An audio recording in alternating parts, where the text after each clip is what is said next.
Now rocking with the hottest boxing podcast in the land with your host, Coach Malachi Williams. True.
Yeah. What's going on, family? It's the boy, Coach Malachi, in the building, and we are back. Let me make sure y'all can hear me. I always got to do that from here on out. I always got to check and make sure now, because it's like, I don't want to be sure sometimes, so let me just check myself, so I ain't just got to keep asking y'all. Let me see what we got, what we looking like. All right, sound like we good. We sound Gucci. We sound good. We sound Gucci. We sound real Gucci. Sound real good, man. Shout out to Arnold Brown, man. 8B in the other chat, about billion. Shout out to Arnold Brown, man, over there, man. Bossman, Coach Malachi. Salute to you, man. Shout out to everybody watching on Kick as well. Salute to y'all. You know what I mean? We know we got Osaki Foster, Raymond Ford fighting this weekend. Fight ain't really got no, ain't nobody really, you know what I mean? I know I do this shit every day. I'm telling you, I read the tea leaves. And I can like, we had a lot of people call on the show yesterday. They ain't called like that in probably about 2 months. Been about 2 months. I think after, now you know what it was? I think after Crawford Canelo fight, that was kind of like, I think that was the last big American boxing that happened in America. Big fight. I think the other fights we had, they've been cool. They've been good. They've been cool.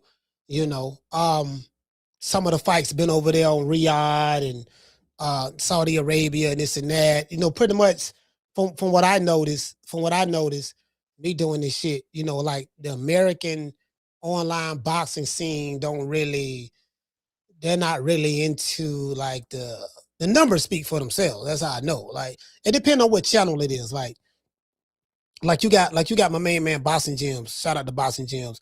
Boxing Gems is your true conventional, die-hard, hardcore boxing channel. If you are die-hard, hardcore boxing, you bleed boxing and, and that right there, and, that used to be me. I used to be that. I'm not that anymore. I'm done with that shit. That shit ain't, that's over with. And I'm not trying to conform to no one else's shit. I'm not trying to get nobody to conform to something. It is what it is. But yeah, that's the channel. That's the channel right there. That's the one you know what I mean? That's my guy. I rock with Gems. You know what I mean? So, it is what it is. Yeah, but hey, shout out to A-Sound T. A-Sound T, what's going on, fam? A-Sound says salute. Shout out to Jamie. Jamie, what's going on? Jamie and his BI. Shout out to Tony Montana.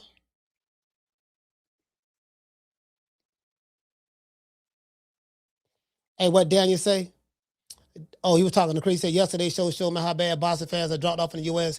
This card isn't bad, and it's not getting buzz, unfortunately. Hey, Daniel, listen, man. I keep telling you. Y'all gonna learn to listen to me. I'm not saying you didn't listen, but I'm telling you, fam. Forget yesterday's show. Yesterday's show told you that. You know what's going to tell you. You know what's going to confirm what you're saying right now, Daniel, even more. Watch today's show. True. Today's show is going to tell you everything you need to know. Today's show. That fight is what, 2 days away. Watch today's show. Yeah. And guess what? I promise you, you're going to come back to the conclusion. You're going to come back. Your conclusion will be, Coach is right. He been saying this shit for about 4 years now, and that day is here now. He's right. I told you. I know I'm spot on with this shit, bro. Cause the numbers don't lie. I look at numbers. I look at analytics. I look at okay. And then I look at I don't even look at the boxing, the content. Look at a couple channels, but I don't really look at that. I look at everything around it. Because everything around it is so much, everything, all the different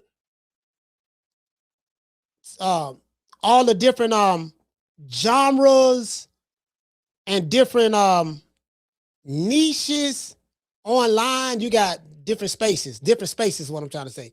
You have like entertainment and hip hop space. Entertainment. The entertainment space covers everything. See, under that entertainment space, you're not boxed in. The entertainment space cover everything. So the entertainment space, they can cover anything from, they really don't cover politics. Nah, they don't really cover politics, but they may touch on it a little bit. Touch on like ICE or something like that, and what happened to their homeboy in the hood. But anything from that to, remember, boxing to wrestling to whatever. You get what I'm saying? It's very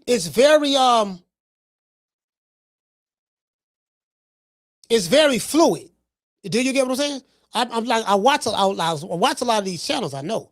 Talking about the ones that's not boxing, I watch. And then the crazy part about it is they cover boxing too.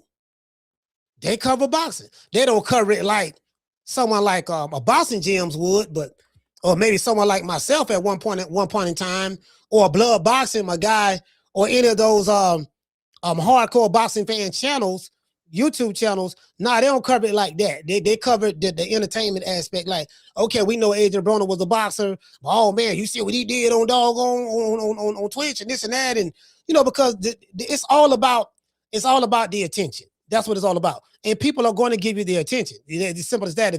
As long as you,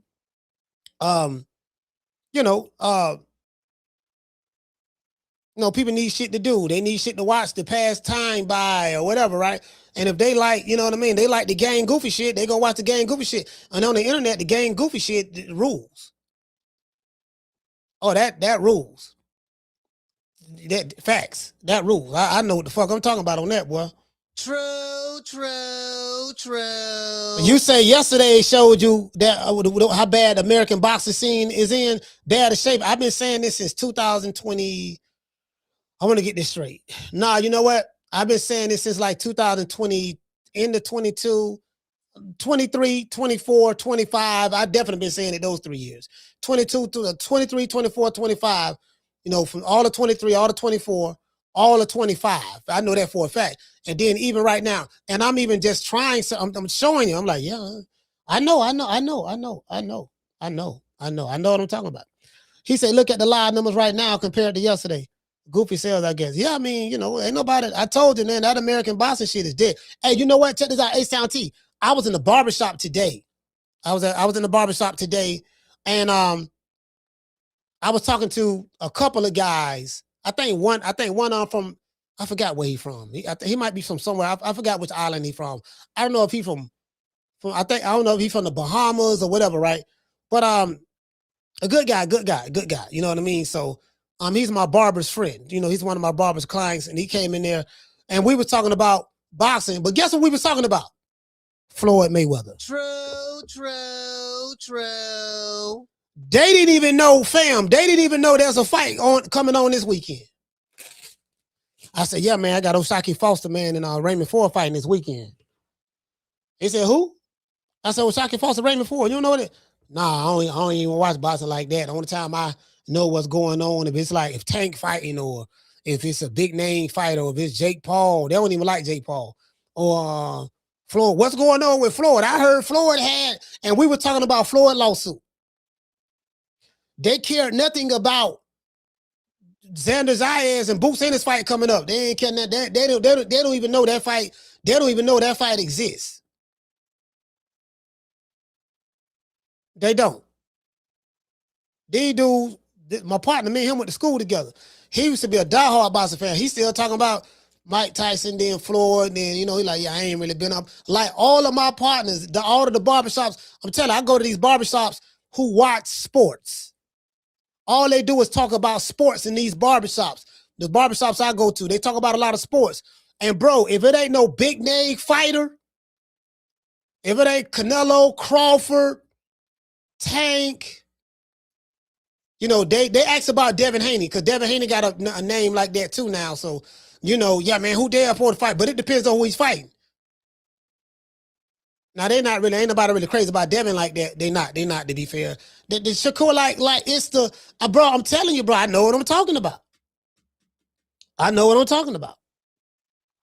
John said, Floyd, what about Usyk? What about him? Usyk means something to someone like yourself or maybe me or whatever. But, bro, we outnumbered 100-1. They don't care nothing about the commandments. They don't care nothing about the boxing criteria. There is that, and I realize I can't hold these guys to that standard.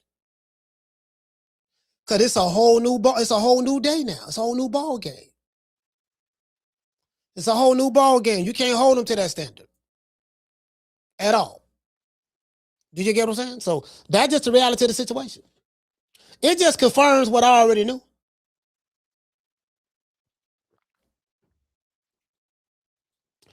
Shout out to my brother Damian Bennett. He say those fighters was never promoted to the fans. Facts. That's another thing. From a personality standpoint, who knows O'Shaquie Foster and who knows Raymond Ford? And they fighting at 130 pounds. Well, they fighting at 130 or 135. I don't know which one they fighting at. Well, O'Shaquie, he got the belt. I think they fighting at 130. Shit, look, I don't even know look at that. I don't even know which weight class they fighting in. Because I think O'Shaquie moved up to lightweight though. Didn't he move up to lightweight? Let me see. See what I'm saying? I don't even know what motherfucking weight class they fighting in.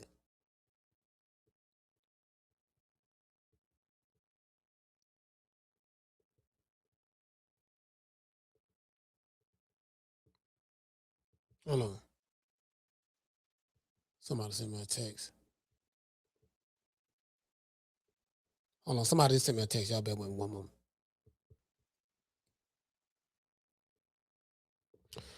Yeah, sorry about that. So, I think, I'm not sure.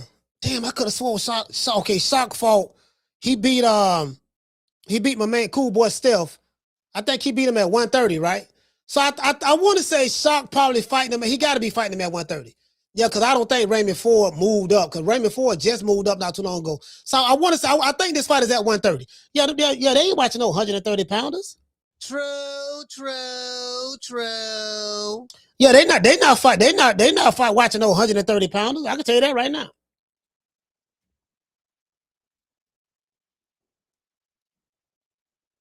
Yeah, they ain't watching no 130 pounders, bro. I can tell you that right now. You see what I'm saying? So yeah, I mean, that's just the reality of the situation. What you say, Carl? Carl said because he wants to fight Shakur and 135. Yeah. He want to fight Shakur, but Shakur told him. Shakur Stevenson told Shakur told him, "You got to fight Ford. You got to fight my stablemate Ford first, and if you get by him, then I will fight you." That's what Shakur told him. Shakur told him that, fam. He said, "You fight." He said, "Here you go." Matter of fact, let me show you what he said. This what he told him, fam. Hold on.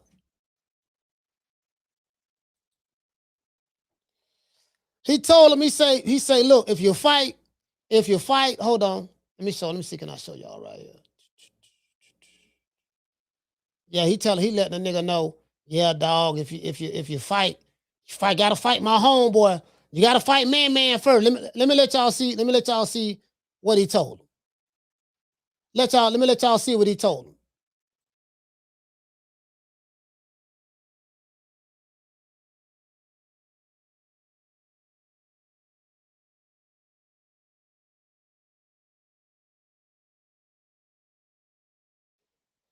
Yeah, he told the man, listen, I remember that shit like it was yesterday, bro. Because I remember Oshaki Foster was moving up to 135, and he would have been the mandatory right when Shakur had them moved up and fought Teofimo Lopez. And I think Shakur got stripped of the belt or something. I think Mauricio Sulaiman stripped him or something of that sort. So I don't know. It's just so much bullshit going on, dog. Like, I can't. I don't even try to keep up with it no more. I don't even care for it no more. To be honest, I really don't give a damn. I don't even give a damn no more. To be honest with you, because I'm not going to be in a position to where I care more than shit. If they don't give a shit, if they don't give a damn, I don't. If they don't give a damn, I don't give a fuck. Whatever they like, so be it. I don't have an emotional. I'm not emotionally invested like that. You get what I'm saying? So I'm not emotionally invested, so I really don't. You get what I'm saying? I don't have an emotional investment in it. Now, if I was emotionally invested, then I'd be online like the rest of these niggas, lying for their favorite fighter, capping and crashing out. I'm just not gonna do that. Is the nigga doing numbers? Yes or no? So don't tell me that this what it's about. Because if this what it's about, how come he ain't doing numbers? Don't tell me the fans want to see this. If that's what they wanted to see, tell me how come the numbers don't reflect that. That ain't what they want to see. True. The masses don't, listen, the classes don't represent the masses. That's just the reality of the situation. Now, this is a great fight between two guys. I like Shock. I like Raymond. I'm not gonna lie, I really like Shock. I don't really know a whole lot about Ford, to be fair. But Shock, I like Shock. What really, I'm gonna tell you what really made me a fan of Oshaki Foster. I didn't know who he was. I heard of him, but I didn't know who he was. But he fought that boy down in Mexico. I forgot who the dude was he fought in Mexico, and they tried to rob him. The one round, I think he dropped the dude in the 11th round. He hurt him real bad, dropped him or something. I think he dropped him, he hurt him. I forgot that he fought the dude in Mexico. Oshaki was the champion, and Eddie Hearn made that man go to Mexico and fight the challenger in his backyard, and he almost got robbed. He ended up stopping Buddy in the 12th round.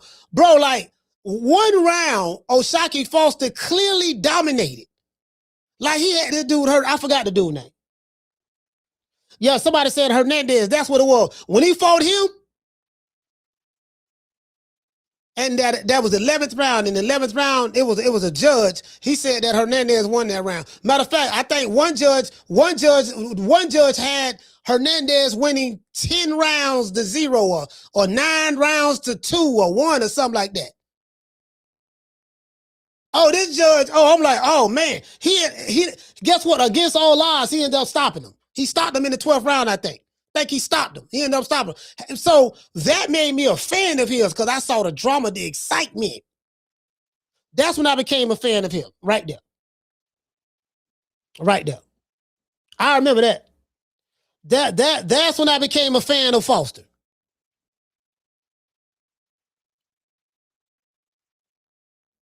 Yeah, that's when I became a fan of Foster, right there. I became a fan of Foster right there.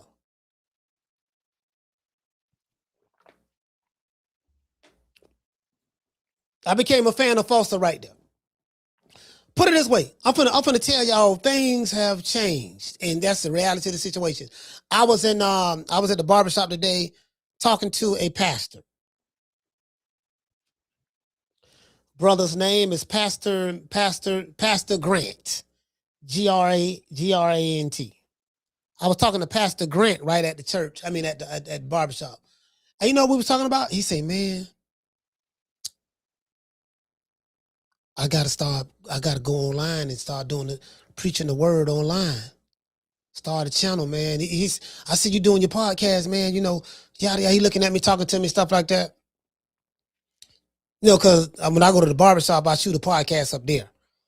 Because my barber have his own podcast called Foster's Barbershop Podcast. And we got it named after Mr. Foster, who passed away, who was the originator of that barbershop. It was his barbershop, Mr. Foster. And he passed away, and before he passed away, he told his family to sell the shop to my homeboy Ben. He said, man, sell it to Ben. And when Foster was he had a stroke. When Foster was in, he was in like a nursing home or something to take care of him. Ben used to always go there and go check on him, go cut his hair, make sure he looked right. And then one day, when I was living in Miami, then one day I came back to Tampa. I was like, Ben, man, what's up? He said, man, Foster in the barber in the hospital, man. You want to go check on him? I said, yeah. And I went with him to go check on Mr. Foster, man. And he didn't remember who I was. His eyes was real wide and bright, but he didn't know who I was. Like he was trying to remember, but he couldn't remember. Because, you know, it is what it is, right? So making a long story short, he passed away and his family ended up selling the shop to Ben, and Ben paid it off. So we do this podcast, you know what I mean, up there. It's his podcast. I'm just the camera guy. And I do the editing and make the thumbnails and I upload it, right? And yeah, so I was talking to the pastor and he was like, yeah, man, I gotta start a YouTube channel, man, because ain't nobody coming to the church no more. I say, no, ain't churches ain't. Them mega churches, they got people going to the mega churches, but in the mega churches ain't nothing but scam artists. You know that. The preachers, I don't care, I don't give a damn who the big name preacher. If he a big name preacher, he's scamming. That's it. And he's kind of like every last one of them. You got this mega church, of course you're getting money from the government, and then, because you 501c3, you got government assistance, exemptions and all that stuff there. You motherfuckers got riding around the private jets, y'all doing this and doing that, talking to the Lord. So I was talking to him, right?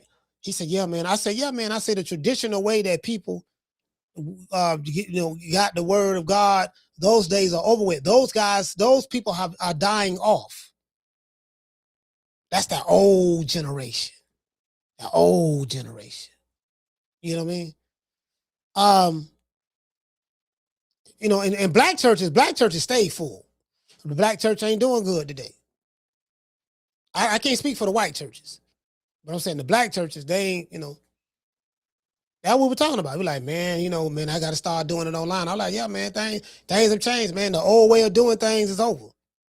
I know people who preach got YouTube channels and they don't wear no suit or nothing. They have prayer services and it be like 800-900 people deep in the chat on a prayer service. It's this girl I watch from time to time. Yeah, so that what I was telling them. That's what I was telling them.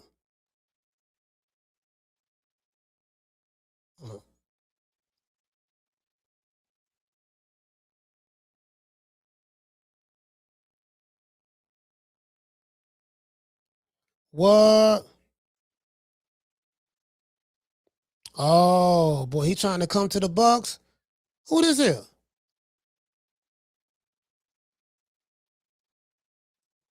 Who is this? This shit might be fake news. I can't be looking at this fake news. A lot of this shit be fake news. All right, check this out. Like yesterday, like today, right? Check this out today. I had posted that because the brother had called the show, let us know that, hey man, Tank had a warrant for his arrest. So I had looked it up, saw that, okay, TMZ posted it. TMZ don't post no fake shit. If it's on TMZ, that shit real. You get what I'm saying? Because they go get the arrest record, they get all that shit, right? So I shot a video on it. I had a couple of tanker maniacs, and I thought I ran them niggas off the block, but they still show their heads up. You know what I mean? I'm very disrespectful when it comes to them because they disrespectful over here. And I got rid of all the weirdos off the channel. There's a lot of weirdos I had over here, but we ended up getting rid of all of them. They gone. Bye-bye. Vamoose. Thank God. To this day. So, didn't need them then, don't need them now. But they like, oh, nigga, you capping. Nigga, you lying. That warrant was rescinded. A matter of fact, I got it right here. Tank ain't, nigga, you always hating. This and that. See, truth is considered hate. See, these motherfuckers don't like truth. When you talk truth is considered hate. You know what I mean? They don't go to TMZ. They don't go to the white man and tell them, oh, TMZ, y'all lying. Y'all hating on Tank. Nigga, I got it from TMZ and I said it. And then I looked it up and guess what? It's on ESPN News now. It's on Ring. It's on Ring magazines. It's on the Ring. All the major corporate outlets are talking, reported about it. You hoe ass take a man ass. You hoe ass niggas ain't go to them crackers and tell them crackers, yeah, man, no, man, y'all always hating. Y'all always lying like, no, the nigga got a warrant for his arrest. True.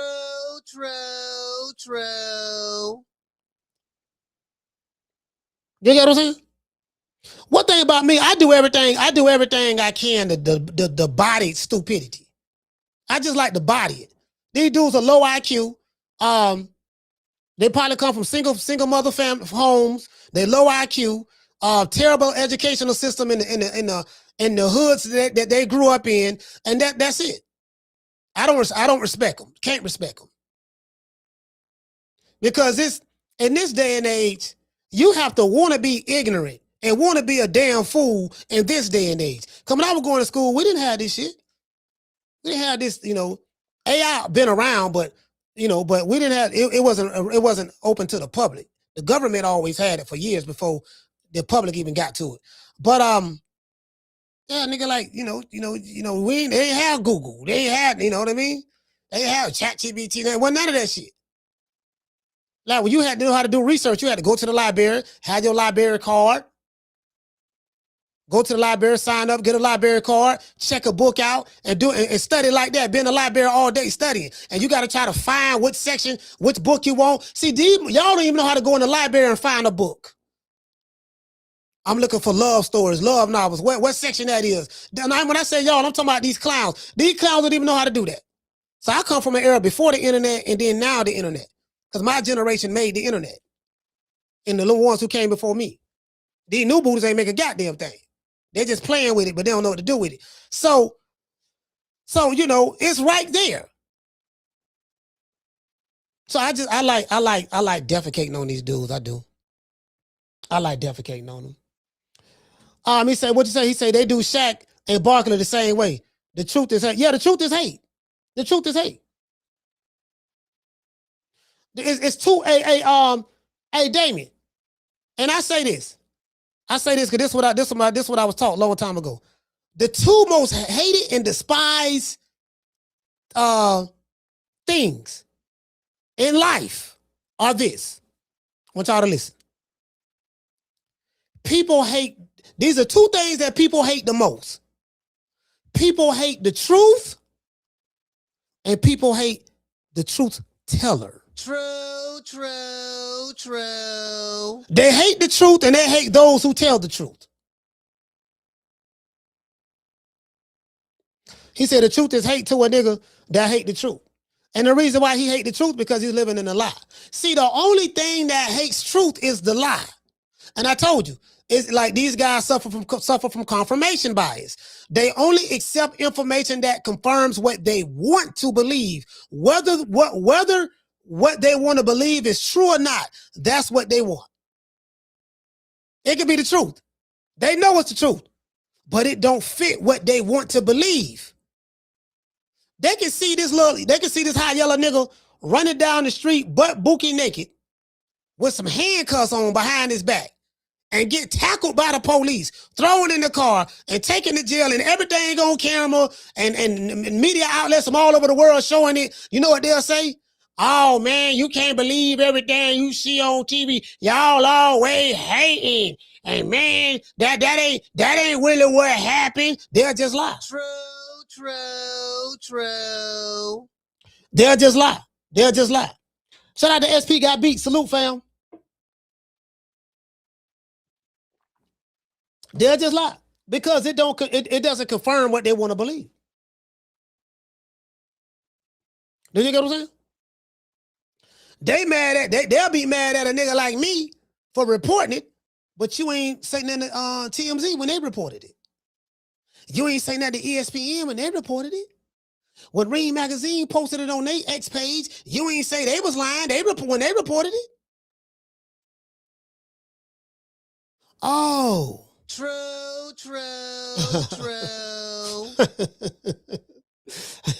You get what I'm saying? That's why I like desecrating them. I like desecrating them. You know what I mean? No fuck niggas don't call the show. I don't respect them.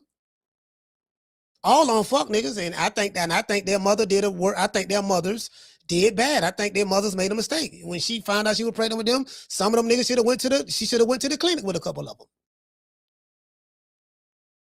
I just honestly believe that. Shout out to D4L. D4L, what's going on, fam? Anyways.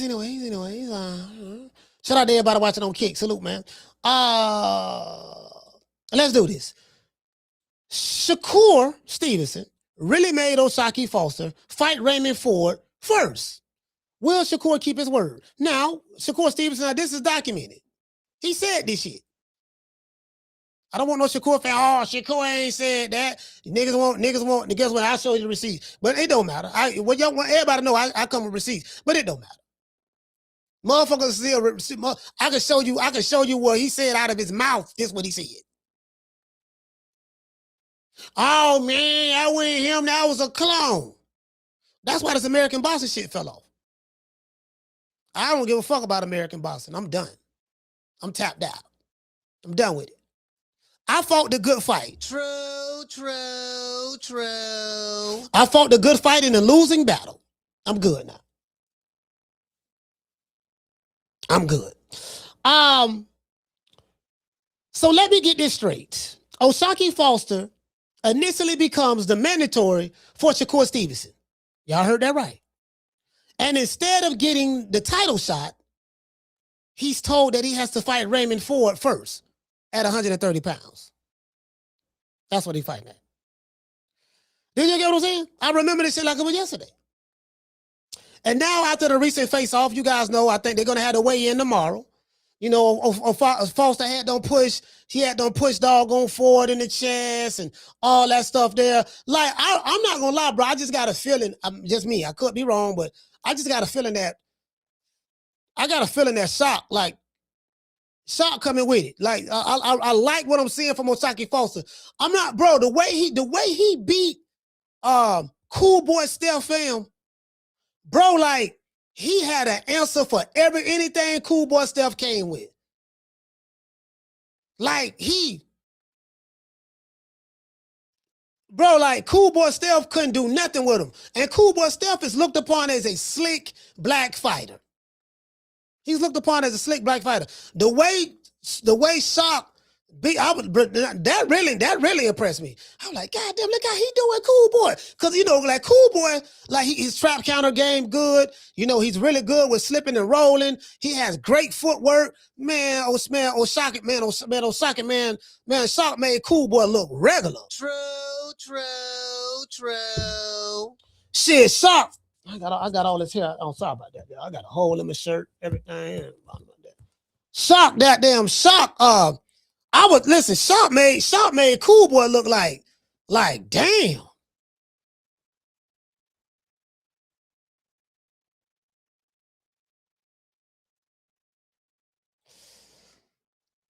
He said Fulton was there for the payday. He wasn't trying to win that. That doesn't make any sense.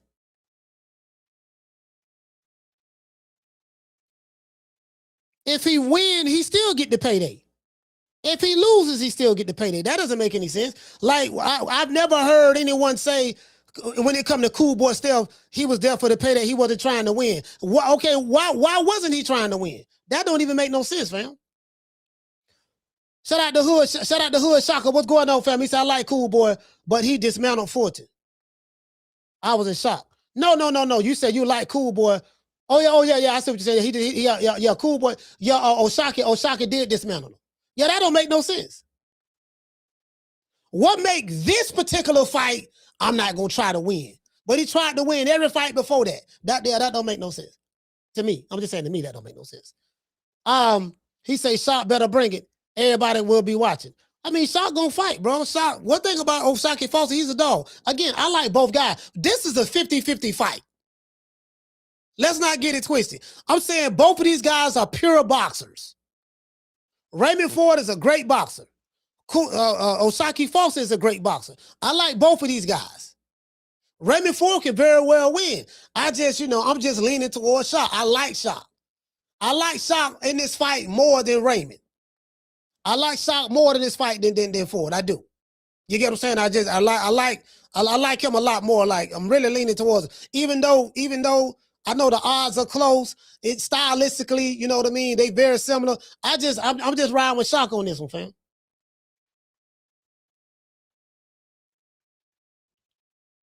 Yeah, I'm just riding with Shock on this one. Did you get what I'm saying?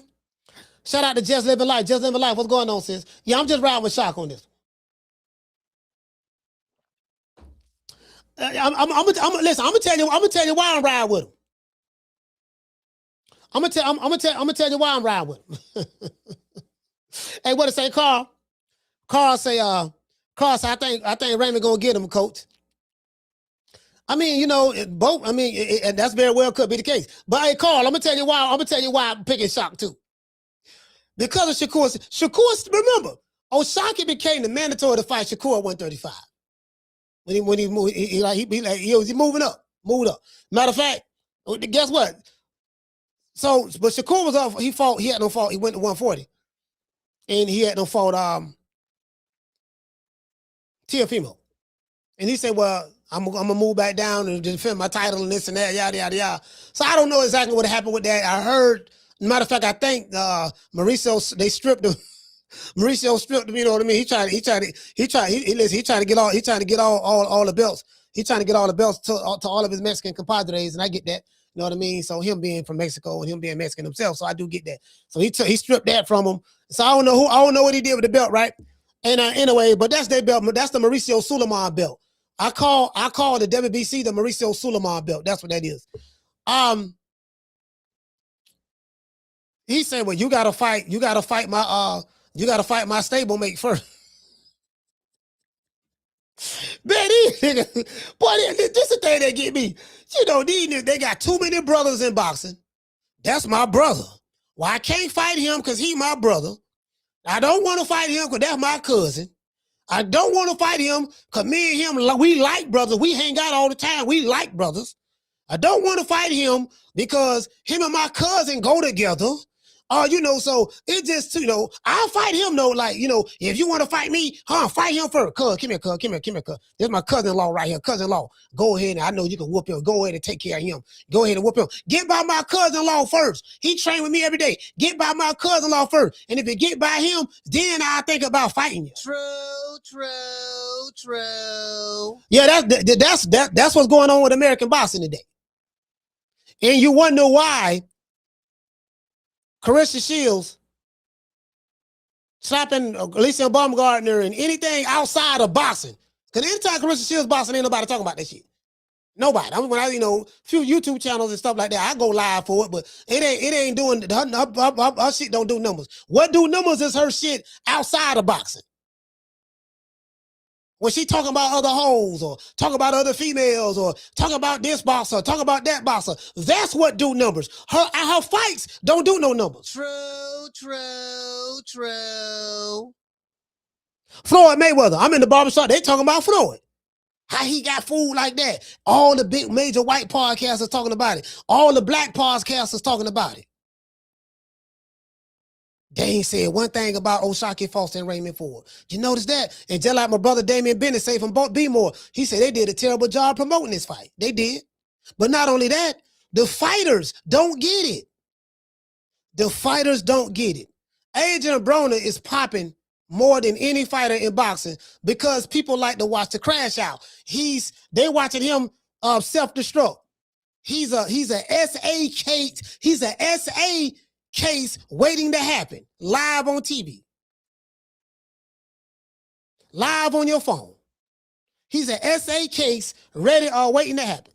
He said if Shock wins in great fashion, I bet everything Shakur ducks him. No, Shakur's not gonna fight Oshaki Foster. Like again, you know what I mean? Shakur's not gonna fight Oshaki Foster no matter what. That ain't gonna happen. Anytime a nigga tell you, if you want to fight me, you got to fight man first. This is shit that I be talking about for years. Anybody been over here? Y'all know what I be saying. You know, these niggas at the American boxing today, like this what I talk about, right? Y'all, some of these dudes, a lot of these young fighters are very ignorant. I don't want to say a lot of them, but a couple of them. Shakur Stevenson is one of them. When you sit on Sugar Ray Robinson, oh, he's buns. He's ass. I would have did A, B, C, and D. I would have yada, yada, yada, yada. No, you wouldn't. You niggas hardly fight. That's one. They had 6 ounce, them 6 ounce leather gloves they had on. Y'all see the gloves Ray Robinson them had back then? You getting punched with that, nigga. This dude fighting. Guess what? You're gonna be on the same level and playing field that they was on. You're not gonna be able to take the modern day sports medicine and science that you have today, take that back with you back then. No. Don't work that way. The way you are what you are in the evolution state. You evolved up to this point. Even in your evolved state in 2026, ain't nothing from 2026 gonna fuck with any of them niggas back there. They tougher than you niggas. They was hard. They didn't have strength and conditioning coaches or brothers. They had 15 rounds, same day weigh-ins. Fought 6, 7, 8, 9, 8 times a year. Nigga, Ray Robinson fought at welterweight, jumped up to middleweight to fight Jake LaMotta. He lost that fight. Moved back down. He signed a rematch with him. He said, but wait a minute, baby boy, before we rematch, let me defend my title at welterweight. He moved back down to welterweight. Whooped it. He said he needed a tune-up. He moved back down to welterweight, whooped the dude that he fought, and then moved back up to middleweight and beat Jake LaMotta in the rematch. And guess what the time frame was? He did it all in 3.5 weeks. True. He did all that in like 3. No, he did it within 4 weeks. My bad. He did it within 4 weeks. He had 3 fights within 4 weeks. Fuck you talking about what you would have did, nigga. True. Who you would have whooped. You shit, y'all cry. They cry about the day before weigh-ins. Yeah, man. You know I got shit, man. They cry about that.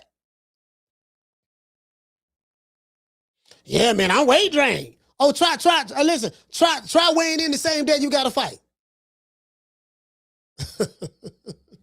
Try weighing in the same day you got to fight. How about that? Yeah, that's why I be like, I don't be trying to hear that shit. I know what it is. He must don't know. He can't know. He must don't know. They don't know.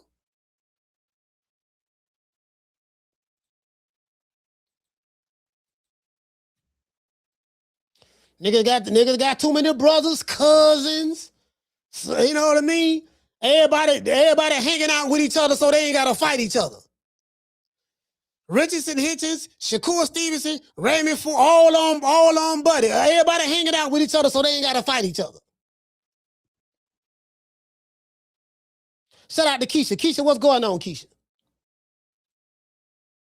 Yeah. Shout out to Zamora Williams. Salute, fam. Everybody hanging out with each other so they ain't got to fight each other. Ain't that something? Yeah, we friends now. We got to be friends now. Okay, we gonna stay friends, dog. Right, dog? You know what I mean? So, you know. Motherfucker got all these brothers, cousins, cousins. You get what I'm saying? You disrespecting me. I ain't gonna fight you. I ain't gonna fight you because I don't like you. That's the main reason why you should want to fight him, because you don't like him. Not this era. This era right here, if I don't like you, dog, I ain't fighting you. Being a mandatory don't mean nothing because the sanctioning bodies don't even abide by their own rules. Sanctioning bodies, fugazi, they have delegitimized the belts. The belts don't mean nothing no more. Motherfucker be mandatory for 3 years, can't get a shot at the title because of the politics. Sanctioning body playing matchmaker. Well, you know, we gotta protect Canelo. We don't want him to fight this game because listen, don't worry, just keep fighting for the WBC, the Mauricio Sulaiman belt, intern belt. You still a champion, you the intern champion, you're a world champion. No, sir, an intern belt don't make you no world champion, sir. It's the biggest lie ever told in boxing. An intern belt or any kind of belt outside of the main belt don't make shit. or the ring belt. If it ain't the ring, it don't mean shit. But so that's why it's where it's at. It's not just the fan base today. And then once you allow Floyd Mayweather to, that bout was sanctioned by the WBC, Mauricio Suleiman. Of course, he won this cut. Once you allow Floyd Mayweather to fight an MMA fighter, and you sanction that MMA, you sanction that fight as a real fight. Same shit they did with Alexander Usyk and what the dude name? I forgot the guy name. That guy is a karate guy. If Usyk would have lost, that would have counted on his record. He won, that counted on his record as a win. I think with Joshua and fought in what the dude fought in Gano, and when Tyson Fury fought him, that was just looked upon as an exhibition match, if I'm not mistaken. I could be wrong. So they pick and choose when they want to take a guy who ain't never had a professional boxing match before, because he was known in another sport. Sometimes it counts as a win or a loss, sometimes it don't. I don't know. I think Mike Tyson and Jake Paul, was that count as a real fight on Mike's record? I think so. Jake Paul got Mike Tyson on his record as a win. And he was 60. So American boxing has been made itself a joke. And this is why the boxing fans that are online watching boxing now outnumber, they are the influencer boxers. They watch Dean the Great. They watching AB right now. They watching Jaden Ross. This is why you see like a lot of your fight. That's where it's at. Them the fans, them the ones gonna keep your name popping in the algorithm. I've been telling y'all this for the past 3-4 years. It's here now. So, that's the reality of the situation.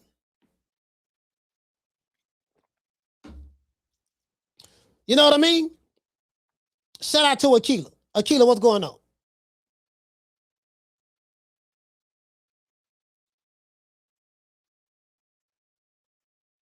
What did it say, fam? He said that. What you say, Big John Doe? What's going on, fam? He said that's why everyone going to Zuffa. Dana going to put you in a scrap.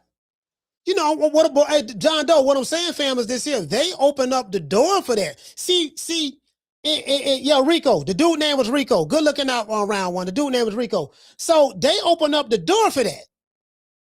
See, they had short-term vision when it came to American boxing. Notice I never say boxing is went to the toilet. Boxing has not went to the toilet. Boxing is in a good place. American boxing is different from boxing. American boxing, it's a whole lot go, you know what I mean? We just saw Ray J, an R&B singer who can't sing, Brandy's little brother, fight a battle rapper, Super Hot Fire. I used to watch Super Hot Fire all the time. All the little skits him and T-Pain did, and all the little skits him and Kevin Hart did back in the day. His dumb ass deleted all his videos off the internet like a dumbass. Because he was trying to do stand-up comedy. He said, I'm going to delete this because I don't, just let everybody know that I'm bigger than my skits. That was the dumbest thing he could have did. Dog, when you deleted that, you destroy all of your work that you done. All of your sweat equity that you put in that helped make you who you are. It's like you destroying the foundation that made you. It'll be like me just destroying something that I built or whatever, but because I don't move it, because I'm doing something else different. You put work in for that. You put your blood, sweat, and tears into that. But that shit did. They had Teofimo Lopez, the racist, the bigot. They had him over there doing the commentating and some of that, the commentators was trash. I said, you know what? I would have did a whole lot better on this shit. I ain't met a streamer when they be covering boxing. I said, these like, yeah, you know what I mean? I don't feel the twistity. I'm a twistity guy. I got to feel the twisted. I ain't feeling it. The spectacle shit. The spectacle. That's what's here. That's just the reality of the situation. You get what I'm saying? So.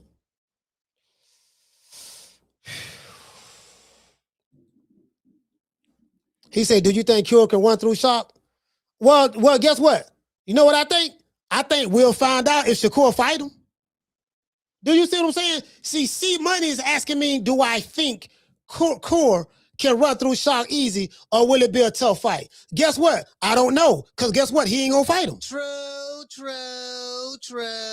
See, this is what boxing in America has been reduced to. We got to think. Well, what you think? You think he can beat him?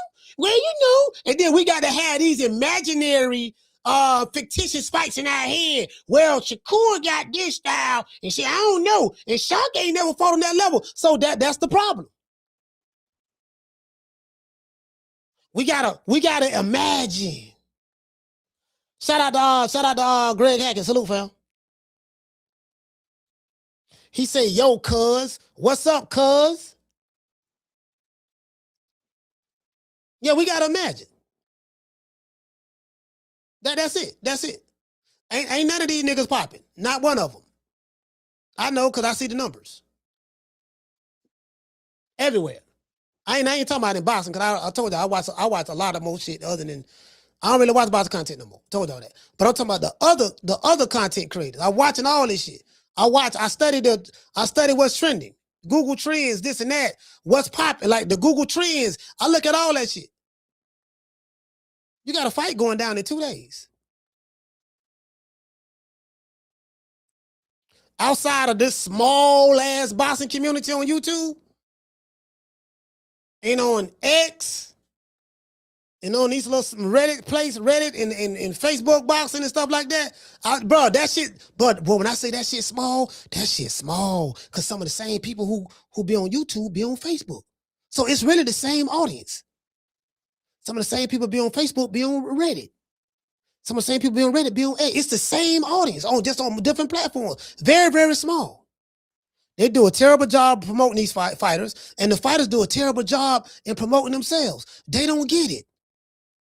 They don't get it. They got everything, and you ain't got to build spectacle. They don't know how to promote themselves.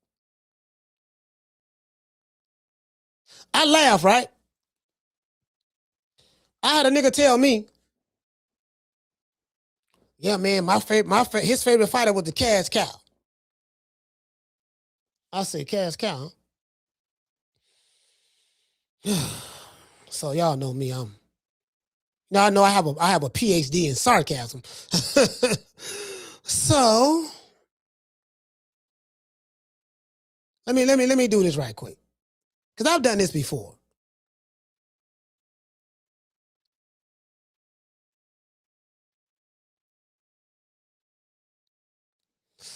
I've done this before, right? You know what they say? What they say? What they say? What they say? Don't everybody believe in Google? Go Google that shit. Don't everybody believe in Google? Go Google that shit. I just did a quick Google search. For you hoe ass niggas who keep telling me your favorite fighter is a Cash Cow. I'm telling you, ain't none of these niggas no Cash Cow. Except maybe one or two. Well, we know Canelo won. And whenever Tank fight, he do great numbers. Not Canelo numbers, but he do better than most. I'm just saying in America. This is the definition of Cash Cow. According to Google, you ain't got to believe me. Go Google it. Don't everybody believe in Google? Go Google that shit. A cash cow in sports refers to a specific team, event, league, or athlete that generates massive, consistent revenue without requiring disproportionate investment. These highly profitable entities generally fund less lucrative operations or provide massive profit margins for an organization.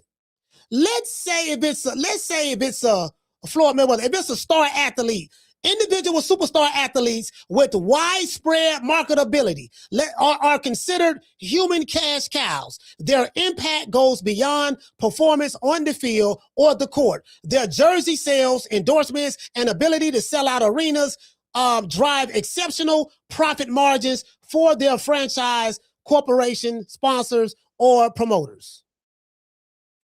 So if you are a boxer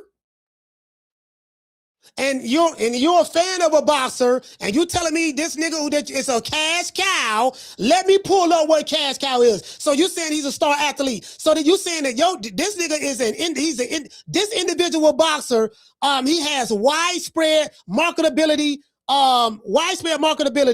and he's considered human cash cows. Sir, don't nobody know your goddamn fighter. That's one. And two, goddamn it, the numbers don't reflect that he's a cash cow. The nigga ain't marketable. He don't talk. When he's in front of the camera, he don't know what to say. Don't nobody know who he is outside of your favorite YouTube channel. Who you get what I'm saying? So or your favorite YouTube channels. So when I say that, they say I'm hating, but I'm looking at the definition of what, because I'm old enough to know. I seen superstar boxers. I seen cash cows. I came up in the Mike Tyson era. Mega superstar. They know this nigga in Japan. Mike couldn't go nowhere. In Japan, and I came up in the era where it was the three Mikes: Michael Jackson, Michael Jordan, and Mike Tyson. Last time I checked, ain't neither one of these niggas on that level. I don't even know when these dudes be fighting. Ain't nobody talking about them outside of the small YouTube bubble. And I don't watch none of them no more, really. So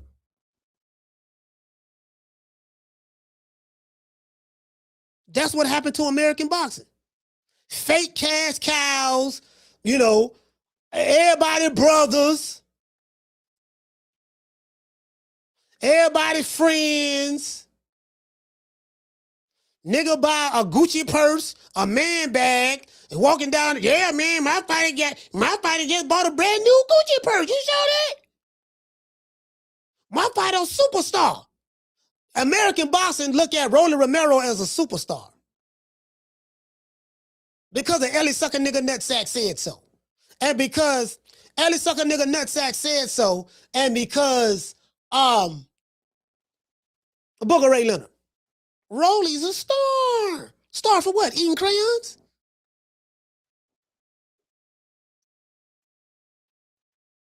Does he have widespread marketability? No. Do anybody know this nigga outside of the small ass boxing circles? No. He go anywhere outside of a boxing event. Don't nobody know this motherfucker. Does he have major endorsements? Is he breaking live gate records? Is people flying from all over the country, all over the world to come see this motherfucker fight, and you doing big, massive numbers? He ain't doing none of that. So if he ain't doing none of that, why you trying to tell me he a superstar? Oh, because your favorite YouTube channel talk about him all the time. Oh. True.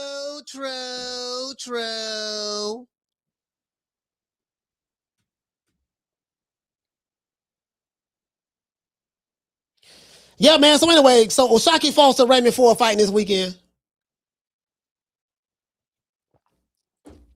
It's, you know what I mean? It is what it is. So I'm riding with Shaq. I'm just gonna ride with Shaq on this. I like Shaq. I just like the way he handled his business. I like Raymond Ford too. You got to pick somebody. Two black fighters. Both of them are pure boxers. It's gonna go 12 rounds. I don't see nobody getting slept or knocked out. Not these two. Not these two. Both of them got dog. It's a good fight for the hardcore boxing fans. It's a good fight for the hardcore boxing fans. You get what I'm saying? So it's a good fight for the hardcore boxing fans, to be fair. Yeah, man. I be sitting back, man. Like I just be what he say. Hey, he say it's me, Mickey. He say not the Gucci per man. Hey, Mick. Hey, Mick Boogie. Hey, check this out. These niggas be wearing purses in boxing, dog. Talking about yeah, man. You know. Hey, so somebody I got a cash out. Okay, cool. Look like hold on. Look, we got a cash out. Let's go. All right, look like we got a sponsor. Hey, okay. Shout out to my main man. Who this is? Hold on, I gotta make sure. I gotta make sure I get the right man the credit. Oh, this is my brother. Shout out to my main man, Keith's Bulldogs. Hey, okay. Super chat received. Playtime's over, boy. For dropping that half a bam hundo on your boy. He just dropped that half a hundo and he just said salute, man. Let's give our brother a round of applause.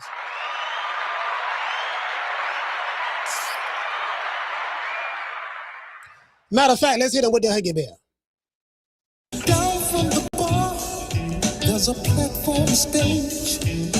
People pimping, sharp as razor blades.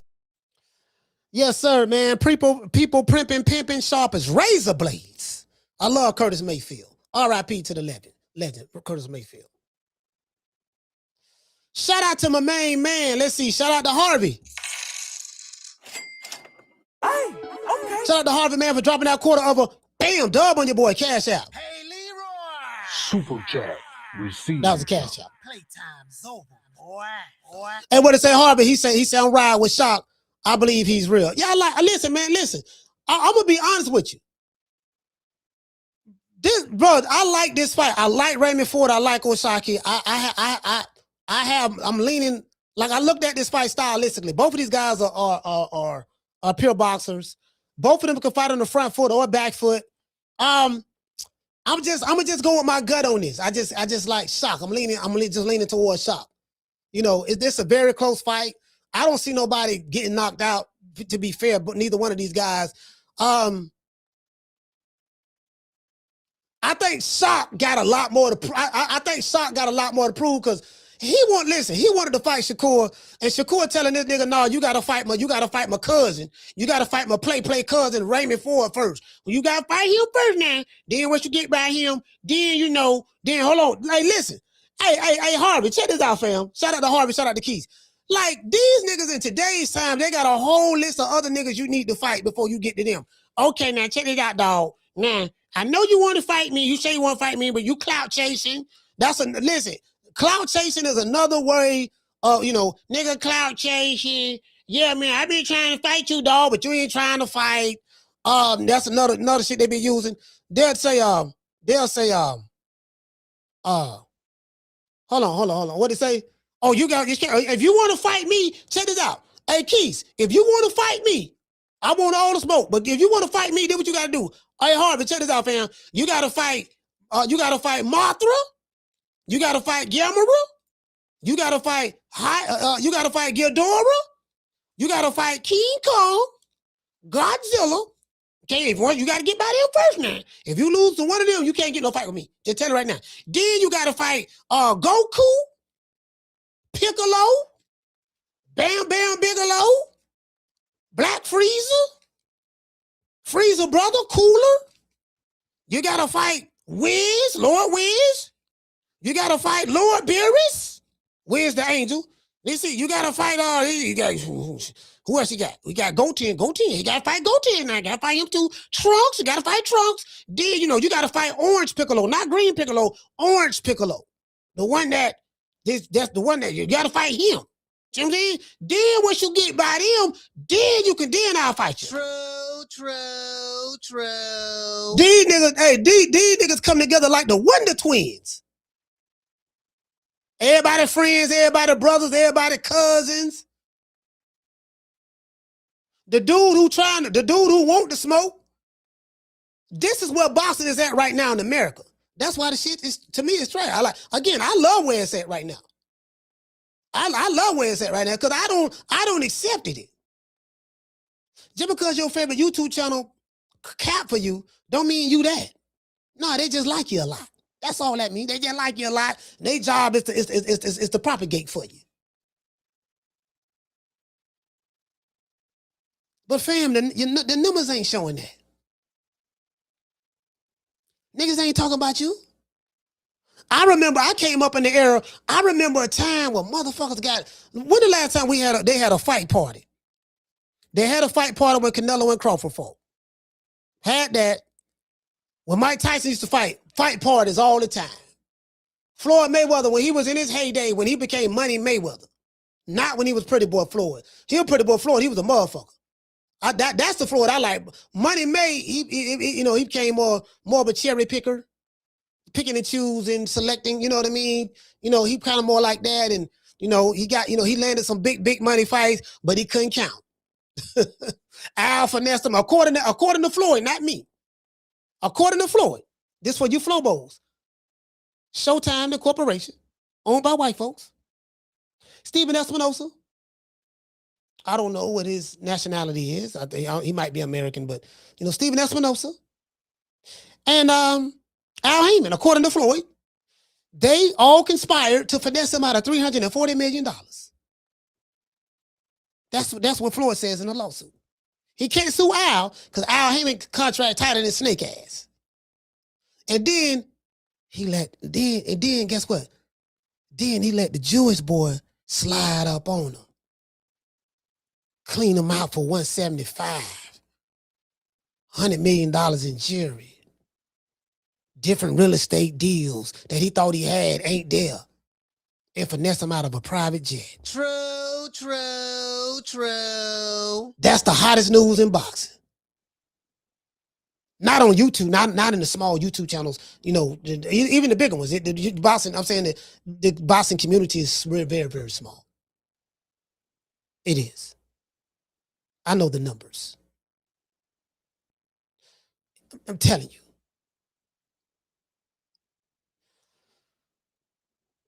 And in the mainstream media, mainstream social media outlets, they talking about Floyd, Carissa Shields, Adrian Broner. They talking about Floyd for everything that ain't got nothing to do with boxing, his lawsuits. They talk about Carissa Shields. Ain't nobody even talking about, motherfucker, can you tell you, motherfucker outside of the YouTube don't even know who the fuck she for.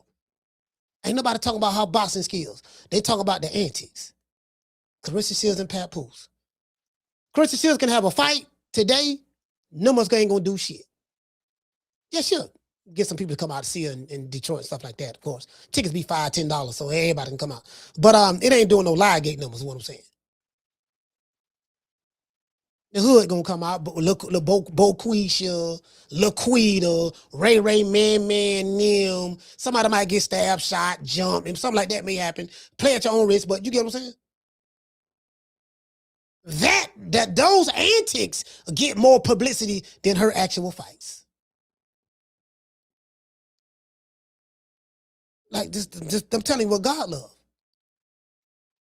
Man, fuck that fight. She slapped Alicia Baumgartner. You saw what she did, Alicia Baumgartner? Yeah, she slapped the dog. Man, she had no business there, dog. What the Baumgartner do? Man, Baumgartner did this. You know, AB say Baumgartner was sleeping around. Yeah, he did say that. And like that, that's what I'm saying.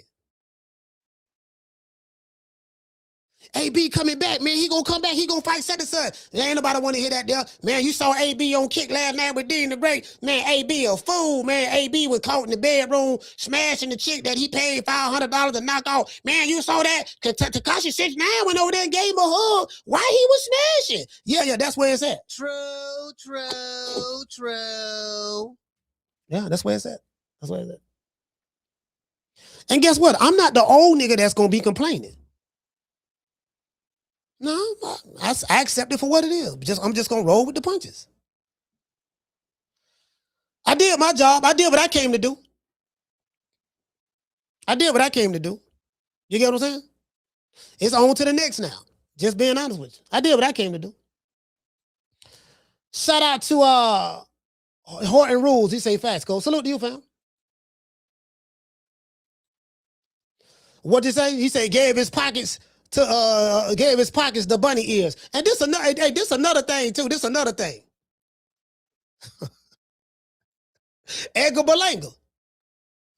Why y'all think Edgar Berlanga rapping now? It's over. It's over. Like, Edgar Berlanga, he don't win as high as he gonna get in boxing. The height of his career, he fought Canelo. The only thing that topped that, he got knocked out by Hamza Shiraz in front of all of them Puerto Ricans. Talked all that shit. People talking more about that. Yeah, man, nigga, last time we saw you, you were making salat in the middle of the ring. Hamza Shiraz had made Edgar Berlanga change his religion. Now, y'all know I call Edgar Berlanga the Puerto Rican assassin. The Puerto Rican assassin, he made the Puerto Rican assassin change his religion. He hit that boy so hard one time, Puerto Rican assassin fell face first on the ground, head down, ass up, like he was making salat. Like how the Muslims do in the prayer rug, forehead touching the mat, ass in the air. Then he rolled over. Then he went to doing like this here. He went to doing like this here. Motherfucker clown this nigga. Now, Edgar Berlanga is a rapper / Puerto Rican R&B singer / pop star. He got a brand new video out called Baby Mama. He got a brand new video out called Baby Mama. That video is hotter than his boxing career. True. Shout out to Aquila. I'm telling you what God loves. That video is hotter than his boxing career. Dale, baby mama. Que tú quieres, baby mama. Te necesito, baby mama. Dale, baby mama. Yeah. That right there is that's it. It's over with for him. He ain't gonna never be no champion. Who he gonna be? Hey, what you say, fam? He said, yeah, they did Berlanga bad. Who the? That's my homie. That's my homie Toto. That's not my homeboy. Yeah, that's him. Toto, what's up, fam? That's my homie, man. Yeah, it's over with. It's over with. Ain't nobody, you get what I'm saying? Ain't nobody talking about these cats, bro. Nobody. Outside of the same YouTube channels. And I take my hat off to them. They trying to keep these niggas alive. They trying to keep them alive. But a part of this is the blame of the fighters. Because they don't know how to market themselves. How you come up in the social media era? The fighters today, y'all social media babies. What my generation created, you are living in it. And the ones who came before me, crazy, because y'all wasn't coding shit. I'm just saying that the generation that's here now, the one that was born like 25 years ago, even 30 years ago. You get what I'm saying? I'm like,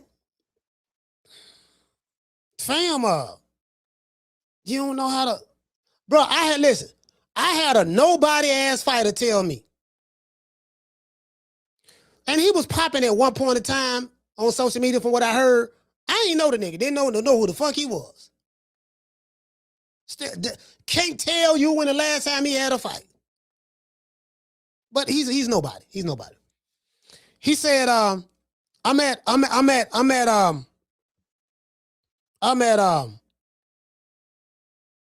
the Pro Box event.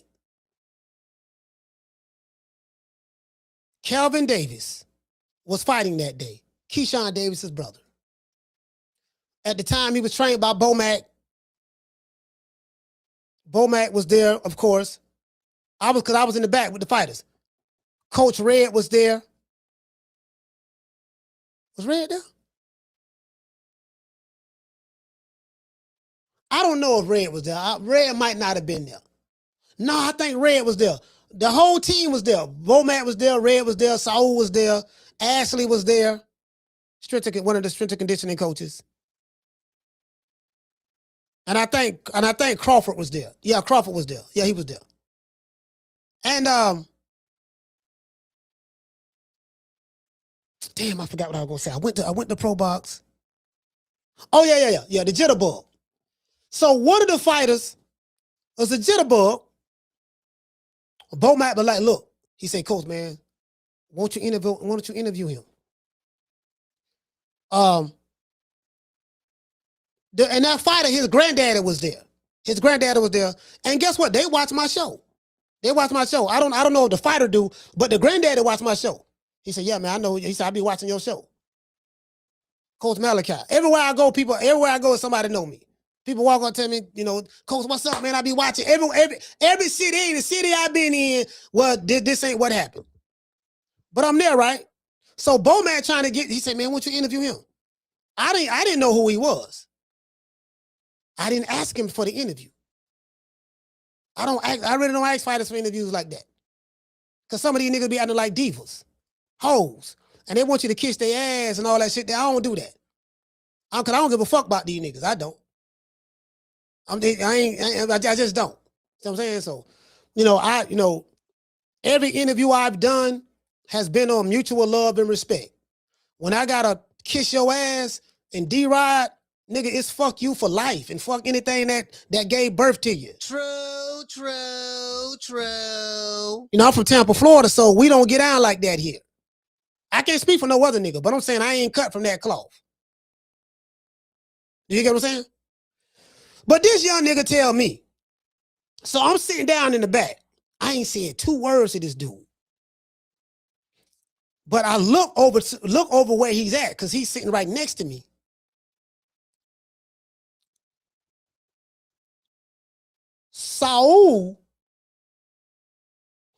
Bomac is over to the left where I'm looking at. When he said, hey man, won't you interview him? And then I looked at the kid, because I ain't know who the fuck he was. The kid tell me, he said, hey man, look, man, I ain't gonna lie to you, man. I don't do interviews. I let my hands do the talking for me. I say, to be honest with you, bro, I don't even know who you is. And 2, I wasn't gonna ask you for an interview. I don't know you to ask you for an interview. Do you get what I'm saying? This nigga is nobody. But come to find out, he was popping at one time on the internet. I ain't never heard of him. And to this day, I have yet to see one fight from this guy. Now, you know what? I take it back. I saw him fight when I was at Pro Box. That's when I saw him fight. He all right. He all right. You know what I'm saying? Yeah, so I was like, yeah, man, shit. It's more motherfuckers know me than know these niggas. Shit. Facts. Shout out to Keith. Keith, what's going on? Hey, hold on, where Akila at? Hey, Akila. Shout out to Akila. Akila. Akila was with me. Am I lying, Akila? She'll tell you. Me and Akila was there walking. She'll tell you. More niggas know me than most of these fighters y'all bragging about. And I ain't throwing one punch. And I'm in my 50s. So I'm just saying, you know what I mean?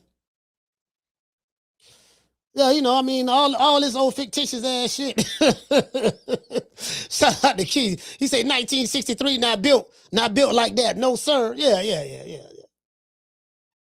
But he said, yeah, I don't know, man. He dude, he said if Shakur don't fight Foster, I'm done being a fan. Yeah, well, you might as well be done then. You might as well be done, brother. True. Yeah, you might as well be done, fam, because he ain't fighting that boy down. He ain't fighting that boy at all. Shout out to Akila. Akila said all facts, coach. Yeah, you might as well be done, fam. You might as well be done, fam. Anytime a man tell you, in order for you to fight me, you gotta fight my stablemate first, that ain't gonna happen.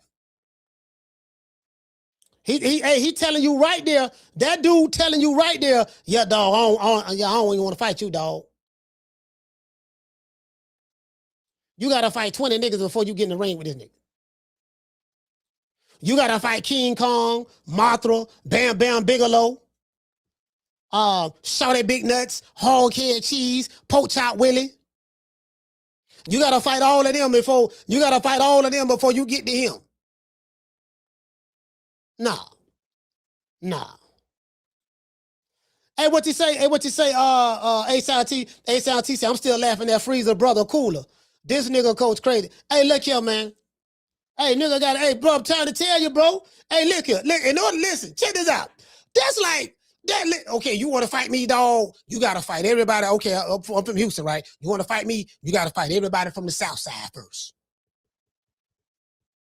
Just name all the South Side hitters. You got to fight all the hitters from the South Side first. Then you get by them. Then you got to get, I got 5 niggas on the North Side you need to fight too. You just can't come up just fight me, my nigga. You know what I mean? It just don't work that way. You got to earn your way. Like, come on, fam. Yeah. Come on, fam.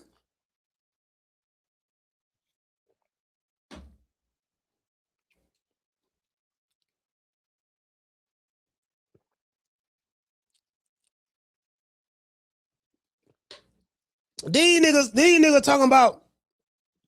Then this another thing they do too, right? This another thing they do.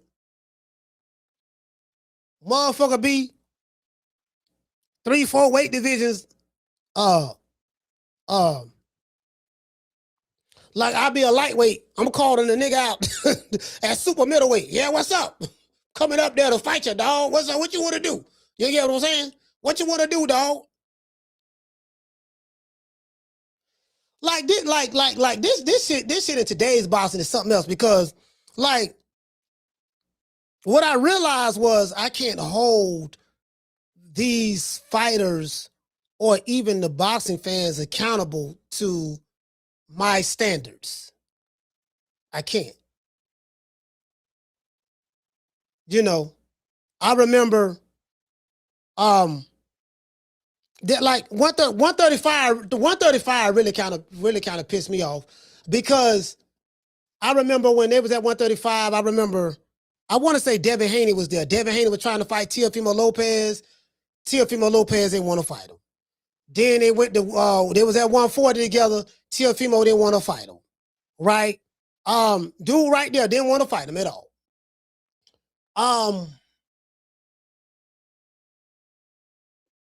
If you would have told me that Shakur Stevenson, who was at featherweight at this time, would get a fight with Teofimo Lopez before Devin Haney got a fight with Teofimo Lopez, I would have told you it was lying. True. Hey, shout out to Kendall. He said you gotta fight some reputables first. He said nothing we can't do about that. Well, you know, all I'm saying is this here. Some dudes do be clout chasing. I will say that. Some dudes do be clout chasing. That does go on. Right? You got some motherfuckers, like, especially if you sign to a promoter and you know goddamn well that promoter ain't gonna make that fight. Because what some of these dudes will do, they'll come out in public, yeah, I want to fight such and such. Man, you know goddamn well you ain't gonna get that fight. Like a perfect example. Teofimo Lopez, he hollering about he want to fight, he'll fight Canelo one day, he want to fight Crawford, but nigga, you won't even fight doggone Devin Haney. Devin Haney right there. Y'all in the same weight division. Everybody and their mama know you ain't gonna beat no goddamn Crawford. Nigga just went up to super middleweight and beat motherfucking Canelo ass on Mexican Independence Day. Devin Haney right there. Nigga been trying to fight you since kindergarten. Then you fight Shakur, he beat your ass 12 rounds to 0. He beat you with a jab.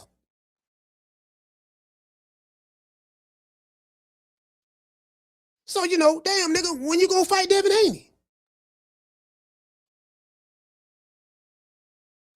Then we got Keyshawn. Keyshawn Davis is a great fighter. Can't take nothing from him. Been around him, give out bad bitch energy sometimes, but they do that. That's some of this era of boxers, they do that. But he's a hell of a fighter. He's a hell of a fighter now. But he's a hell of a fighter based on who he's fought. So I'm like, okay.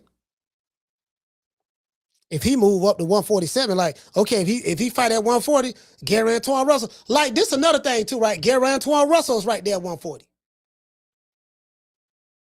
Gary Antoine Russell, some people thought that he lost his last fight. He looked very, very vulnerable his last fight. Very one-dimensional.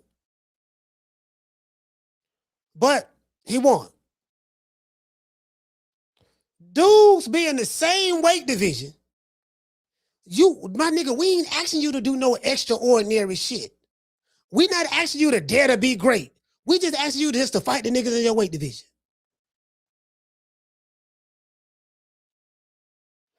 No, I'm trying to fight Godzilla. Fam, you Papa Smurf. We ain't asking you to fight Godzilla. We want you to fight Brainy Smurf, Smurfette, Grouchy Smurf, fight Gargamel. We want you to fight doggone the cat Azrael. Fight them first. We nigga, just handle what's down there with you. We ain't asking you, yeah, I'm chasing greatness. Chase greatness fighting the other niggas who got the belts in your weight division. Like trying to get these dudes just to fight each other, fam. It's like pulling teeth.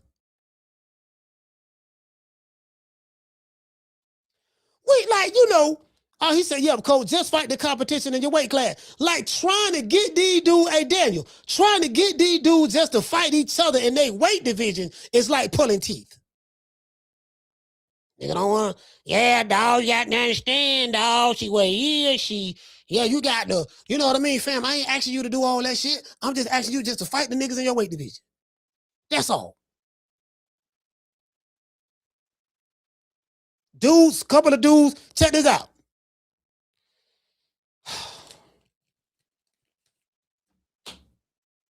What my boxing criteria at?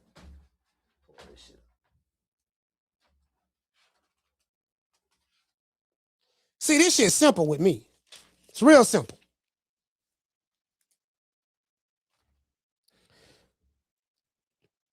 This is my boxing criteria. And a nigga on YouTube got a boxing criteria. They don't. Because I ain't never heard him say it. And I've been on this shit for over 5 years. My boxing criteria is what is the level of competition that you fought? Yeah, you 30, 37, 38, no, 35, 36, and no, but nigga, who you beat? Nigga, you ain't like who you beat, fam? Padded record, huh? Okay, cool. Level of competition, who you fought? How many top 10 fighters have you fought? Did you dominate the weight division if you was there for a while? How many career-defining fights have you had? And did you fight the best in the weight division? Some people maybe cover one of the check. I got 5.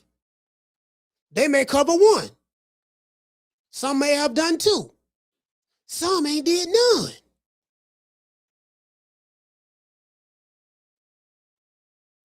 And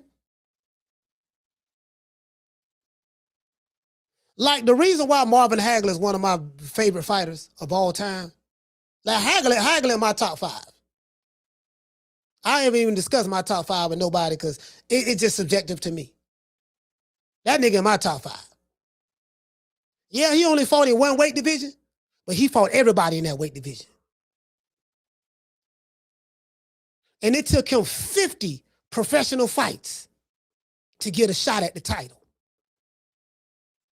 Some would say he got robbed because it ended up being a draw. You get what I'm saying? And then on his 52nd fight, he got another shot at the title. He beat my man. He beat Vito over there in the UK. They were throwing bottles and everything at him. Hold on, somebody just sent me a text. Hagler got it the hard way. I respect any fighter that had to get it the hard way. And Hagler had to get what the politician name? Tip O'Neill. Tip O'Neill was a congressman in Congress. in Washington, D.C. He had to get Tip O'Neill involved because he was being blackballed. Don King wouldn't let him fight any of his fighters. Hagler had to go through Philly. Had to fight all them niggas in Philly. Matter of fact, he got his first loss. I think he got one of his losses from Philly. He came back and beat Buddy though. Came back and stopped him. But Hagler, he got it the hard way. He wasn't the darling. He was the blue collar, running with steel toe boots on through the snow. Go off in the cabin, isolate himself from the world, and just focus on his opponent and training. No strength and conditioning coach. No YouTube channels making videos about him. No clout. No swag. Just hard work, dedication. I'm finna fuck this nigga up coming soon. True. Yeah. Yeah.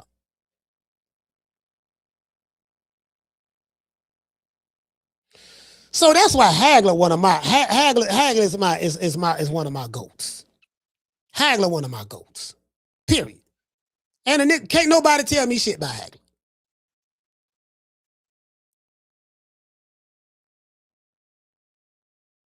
Hold on, somebody sent me a text.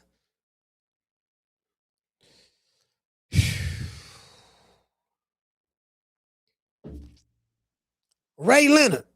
Can't tell me nothing about Ray Leonard. Ray had all he had the fame, the notoriety, the popularity. He was the media darling. That is true. But Ray didn't hide behind that. Ray fought the top motherfuckers. Really, they say the 4 kings, you really have 5 kings. Really have 5 kings. Wilfred Benitez should be one of those kings. Wilfred Benitez should be included as one of the 5 kings. One of the 4. I'm going to tell you why. Hagler, Roberto Duran, Hearns, Ray Leonard, all of them fought each other. Wilfred Benitez fought Sugar Ray Leonard. I want to say he fought Roberto Duran. And he fought Tommy Hearns. Matter of fact, I need to look that up. I think he fought 3 of the 4 kings. He fought 3 of the 4 kings. Somebody say Mike McCallum was the 6th king. No, Mike McCallum is not on the king list. It's not on the king list.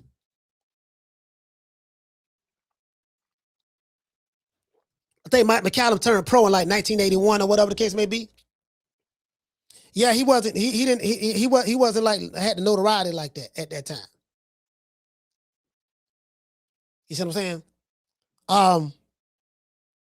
Mike McCallum, one of my favorite fighters. Like that's my guy. I love Mike McCallum. R.I.P. to him.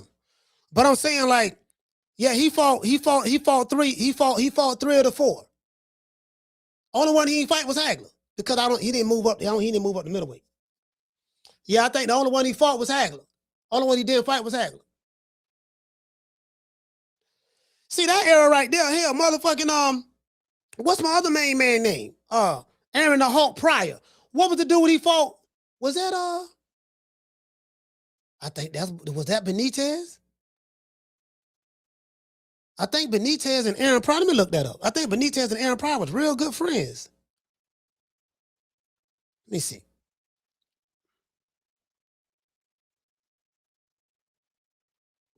Yeah, motherfucking man. Hold on. Somebody texting me again. Damn. Hey, when that was, what year that was, Hagler? Let's see, Hagler got robbed. Let's see, he fought Vito. He lost that. Well, no, he fought Vito. He was, that ended up being a draw. I think that was Hagler's 50th professional fight. He fought Vito. That ended up being a draw because Vito was the undisputed champ at the time. He had the belt at the time.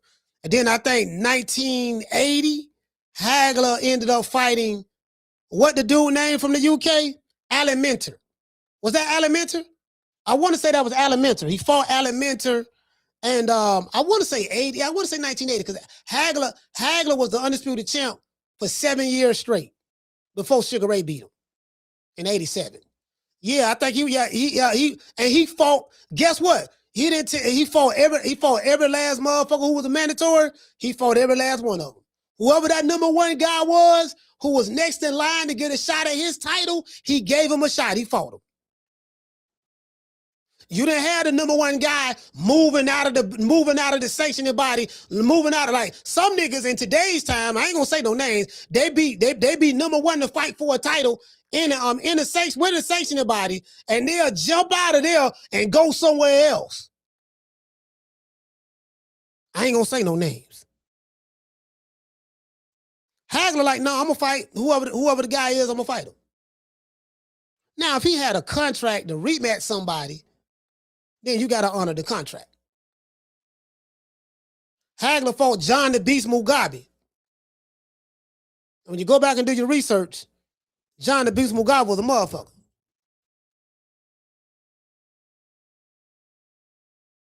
Motherfucker thought Hagler was going to get slid. Dude, he's too big for you, Hag. He too big for you, baby boy. You slipping a little bit. You ain't, you know what I mean? You know, you don't have a lot of fights. You don't got older now. You know, it ain't the same no more. Hagler said, I'll fight him. Gave him a shot. And then they asked Hagler, they said, why'd you fight him? He said, I told myself when I was the champion that I would give everyone who earned the shot at the title, I would give him a shot. If you became number one, the reason why Hagler did it was because when he was the next number one guy to get a shot at the title, goddamn it, they blackballed him. Don King was one of them, and Bob Arum. Wouldn't nobody fuck with him. Hagler was a dangerous fight. Anytime a nigga gotta get Congress involved, he gotta go to D.C. to get Tip O'Neill involved. Hey man, look here, man, this how they doing a nigga down here, dog. Tip O'Neill was like, look, we're gonna have to start investigating some of you promoters or whatever. Y'all don't let this dude get a shot at the title. Then he ended up signing with Top Rank. He ended up signing with Top Rank and Bob Arum. And I think from some stories that I read with Hagler, I think he said I think I heard from Bob Arum. I think Bob Arum did a story or something of that sort. Did an interview. They were asking him about Hagler, and I think they said Hagler, they had like a handshake. They had like a handshake deal. Hagler like, look here, dog. I give you my word. I'm riding with you. Now I don't know how true that part is, but I think I heard Bob Arum say that. I think I heard Bob Arum say that. I think I heard people who was around who said they were like, yeah, man, they had like, you know, some of that sort. I'm pretty sure there had to be some kind of paperwork involved though, but you know. But yeah, man, Hagler, man, he got it the hard way, bro. Like he ain't had no niggas like motherfucker really trying to like keep him out for real. So I respect that. I respect that. You see what I'm saying? So I respect that. You see what I'm saying? So, you know. And that's what it is. Shout out to that era of boxing is gone. And I accept it, and I'm cool with where it's at right now. Yeah, John the Beast Mugabe, man. That motherfucker, that Hagler boy, Hagler had the war hat on, Hagler say Mugabe, he said Mugabe must fall. And Hagler went at him. Boy, y'all go watch that fight. That was a hell of a fight. Mugabe caught Hagler with some good shots. Hagler almost stopped him in the fourth round, though. I want to say the fourth or fifth round, Hagler almost stopped Mugabe. He hurt him real bad that round, almost stopped him. Mugabe came back, you know, but he was a motherfucker. He got tired. One thing about Marvin Hagler, I think Hagler gave it all he had. Hagler probably should have retired right after that fight. After that fight right there, because that fight happened in 86, and then he fought Sugar Ray a year later, because he kind of like retired. He kind of like semi-retired. He was done. He was done with boxing. Because Ray was retired, you know, and then Ray came out of retirement, and Ray Leonard was the money fight. Ray was the cash cow at that time. Not these fake cash cows that's in American boxing right now. All these niggas who talk about, yeah, I'm a cash cow. Boy, hush. True, true, true. You get what I'm saying? Yeah, boy, hush. So that's why when people talk about Philly fighters, they talk about the old school Philly fighters, because them the ones I remember. The Philly fighters of today, that ain't those guys. It's a whole new. It ain't cut. The Philly fighters today ain't cut like that, like the old cats, right?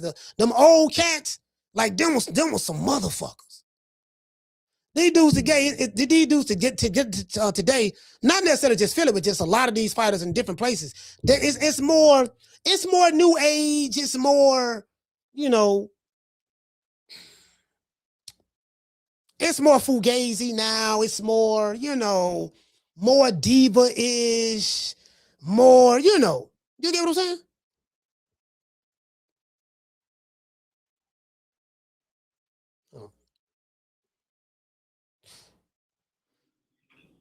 Hold on, caller, hold on. Man, my bad, y'all. I gotta see what this is.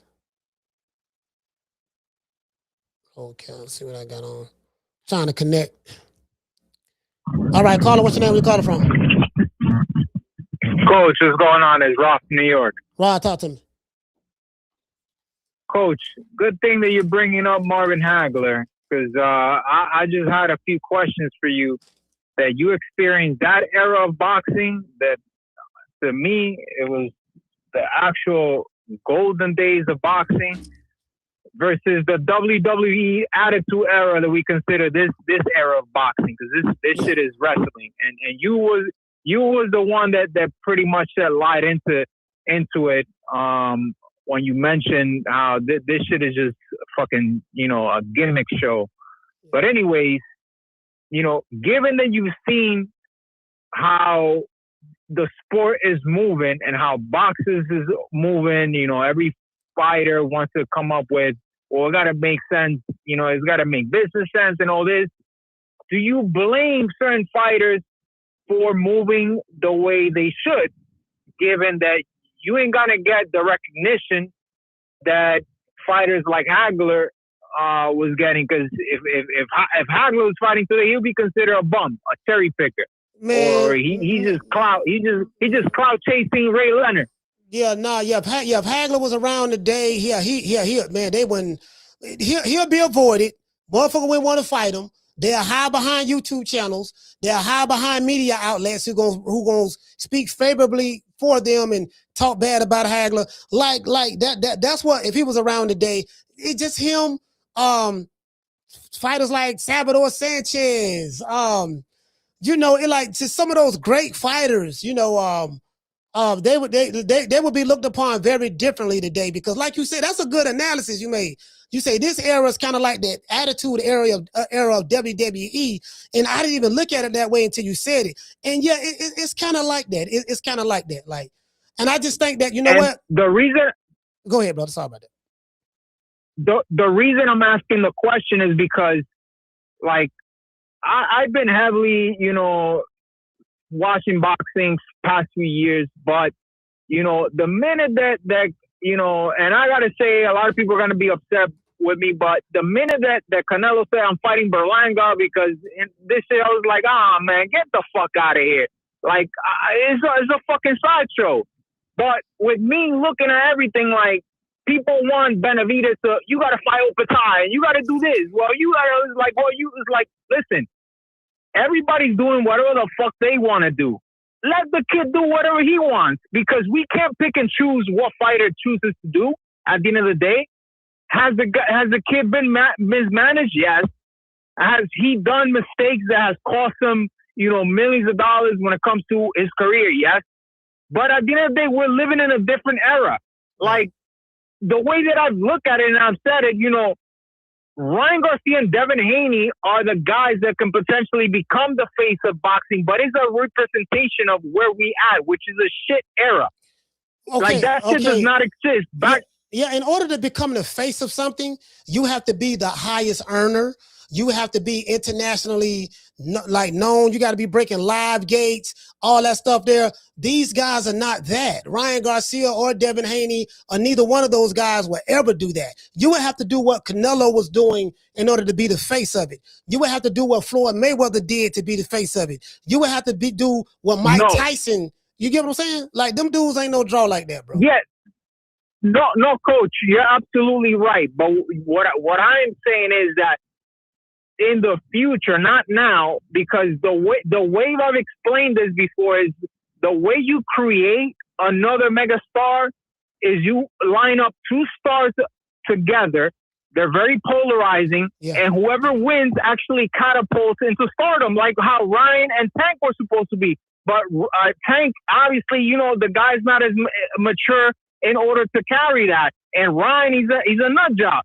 But right now, what has carried the most amount of momentum with the crazy shit that happened a couple of years ago was that Ryan and Devin fight because of everything that happened. But what I'm just trying to say is that we live in a different era. It's not about who's the best fighter. It's about who's the most marketable, who's going to grab the eyeballs.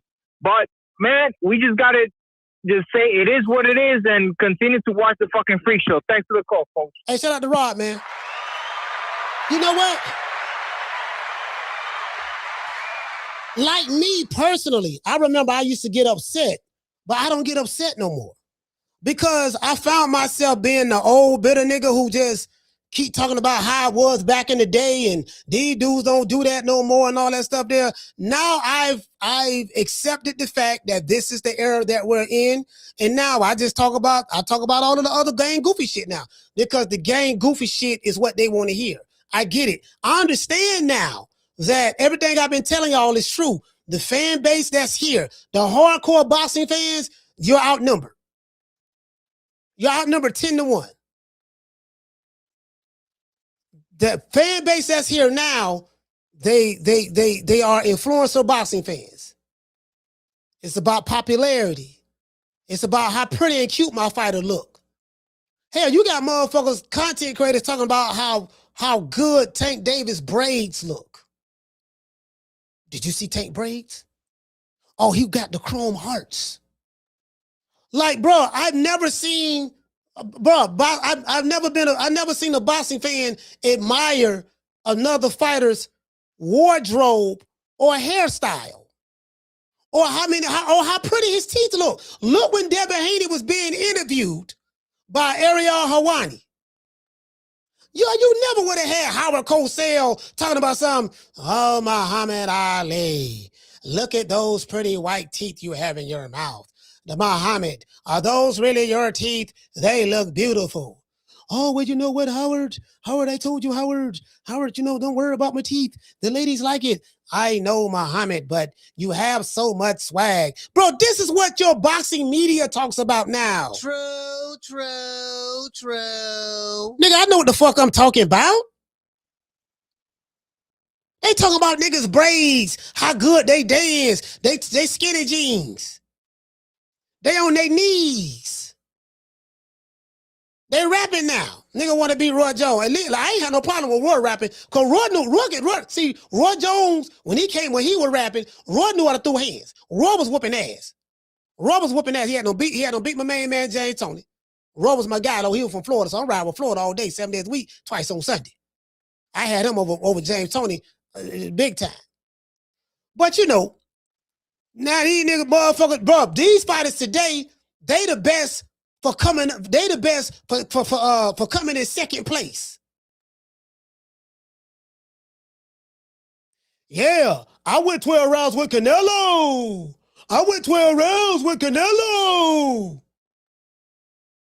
This era right here, you can lose a fight.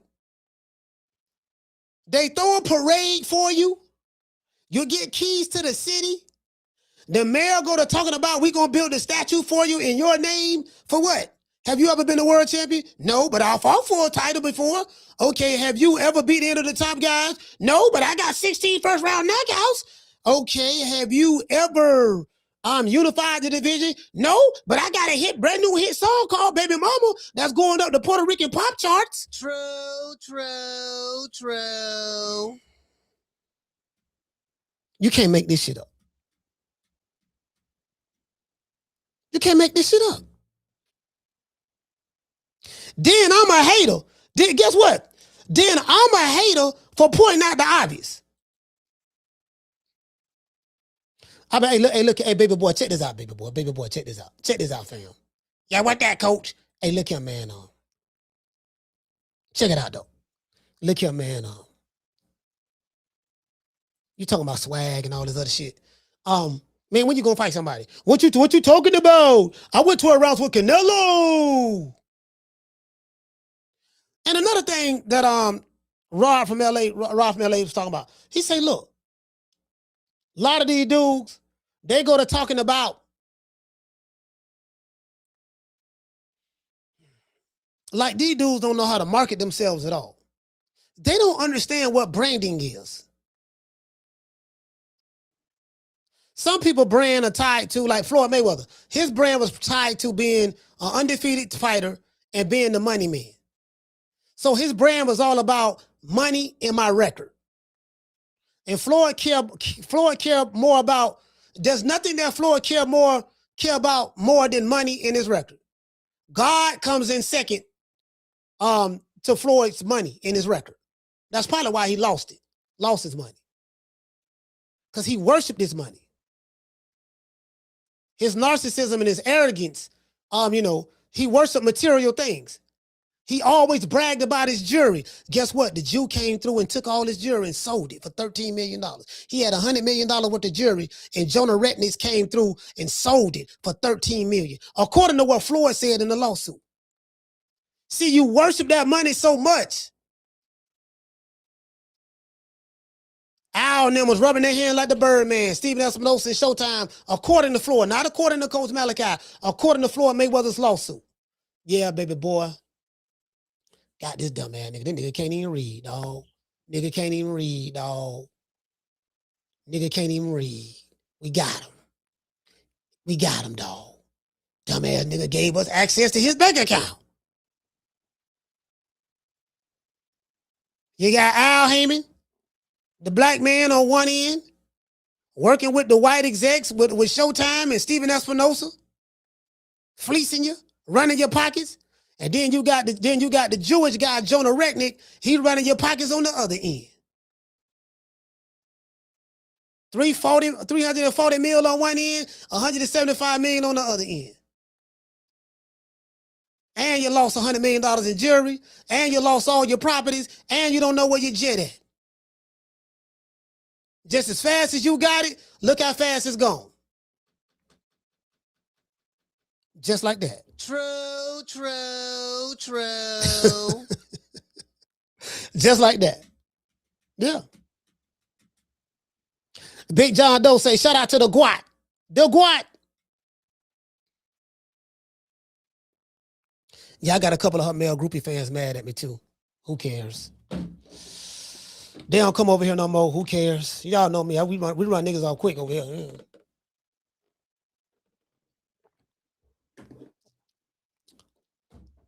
You gotta be so we don't establish already. You don't need to be smart to make money. Agent Brown and Dean the Great showing you that. Charleston White showing you that. All you got to do is just get on camera, say anything, act a fool, act a donkey, put on a minstrel show. Put on a minstrel show for the audience. Put on the minstrel show for the audience. Have everybody clapping and watching. Because this is the attention era. This is why they say you have to pay attention. See, attention is the currency.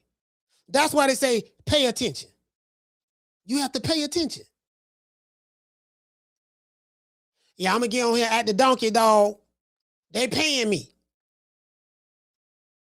It's an even exchange. They get the pleasure for acting for me. They get the pleasure of watching me act the donkey. I get the pleasure of getting paid for acting the donkey.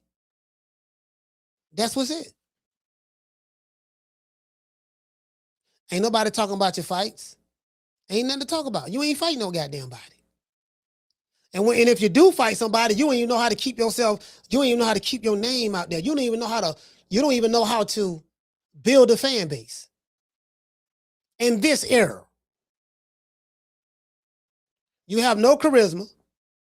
You don't know how to talk in front of a camera. You give off bad bitch energy. Nigga always got an attitude. You can't come out in the field and you can't come down in the field with the real niggas because ain't nothing real about you. And then the thing is, and I told you guys, see, hold on for a minute. Y'all bear with me one moment. Hold on, I gotta turn this goddamn, it's hot in this motherfucker. Let me do this. Y'all bear with me one moment. Let me do this. Motherfucking hot in this motherfucker for a minute. Let me turn this goddamn fan on right quick. That's the overlay.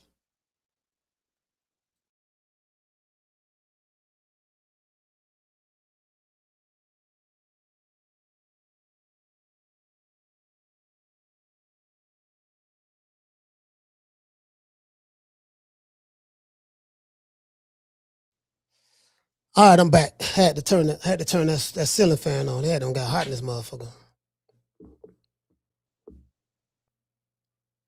Yeah, so like this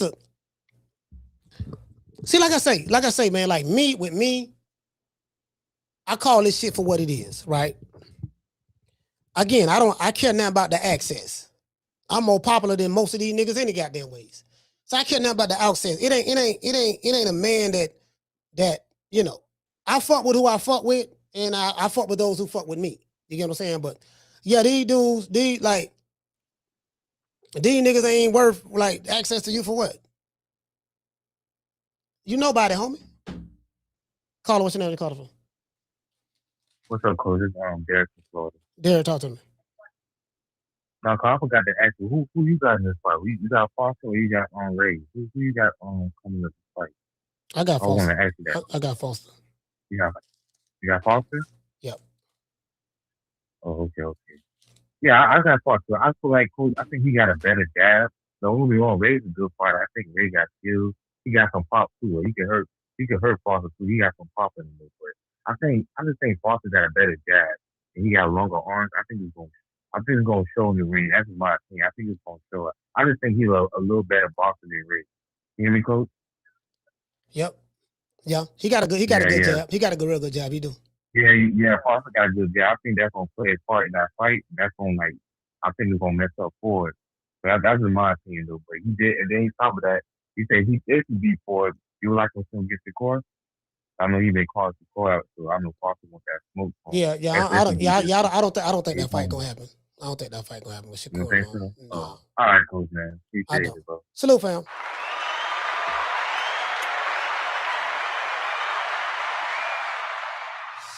Hold on, Melvin Everett. He said, Coach talk boxing drama, not fights during fight week. AB, Floyd, and Shield shaking my head. Well, why you watching it? You've been following me a long time, Melvin. You know, we had our run-ins. You fuck with me sometimes you don't. I give 25 fucks about you. Why you watching me? We talking about Raymond Ford and them now. If I'm not talking about the content that you want to hear, leave. Give a fuck about you, nigga. Shit. True. You do know that you don't have to be over here. This ain't the first time me telling you this, Melvin.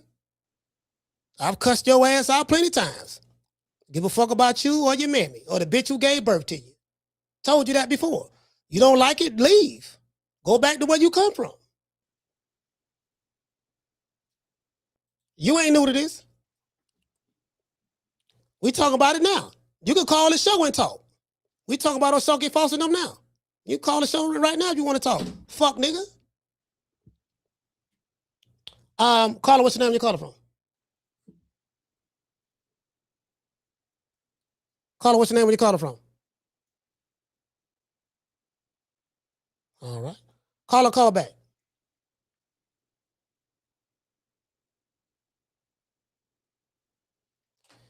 Yeah, man. Shit, you know me, man. I don't play with these. I don't play with these dick in the boot ass nigga. My phone line. Matter of fact, let me drop the phone line. Shit, that's why I thought I had the phone lines open. My bad, y'all. Phone line right there, man. 530-494-9636. Any nigga got a problem with the coach, call the show. I don't duck no smoke. Call it. 530-494-9636. 530-494-9636. Any fuck nigga, Melvin Everett, any fuck nigga named Melvin got a problem with what I'm saying, you can call the show or take your bitch ass back to your mammy house. You was a fuck nigga then and you was a fuck nigga now. Give a fuck about you, nigga. That's one of them LDBC fuck boys. Shout out to the Cardenas. Cardenas, what's going on, brother? Shout out to Schoolo. Schoolo say facts, coach. Yeah. Nigga gonna watch some shit, then complain about some shit you voluntarily chose to watch. Y'all some real fuck niggas, man.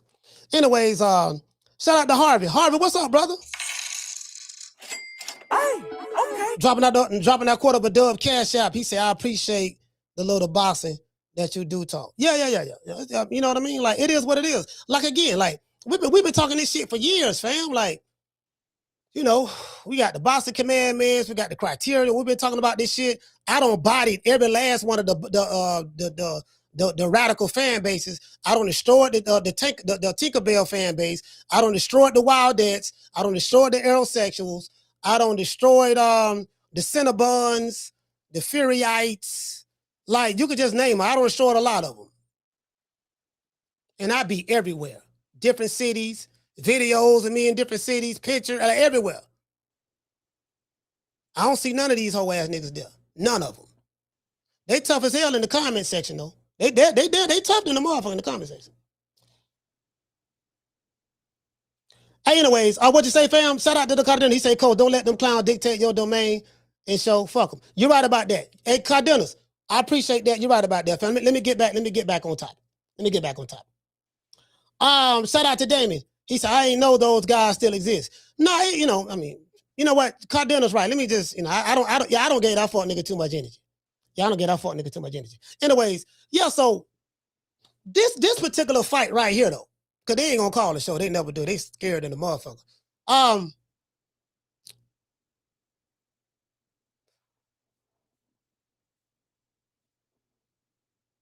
This fight is really, really, I'm gonna tell you what I do like. I like the fact that the fight is in Houston.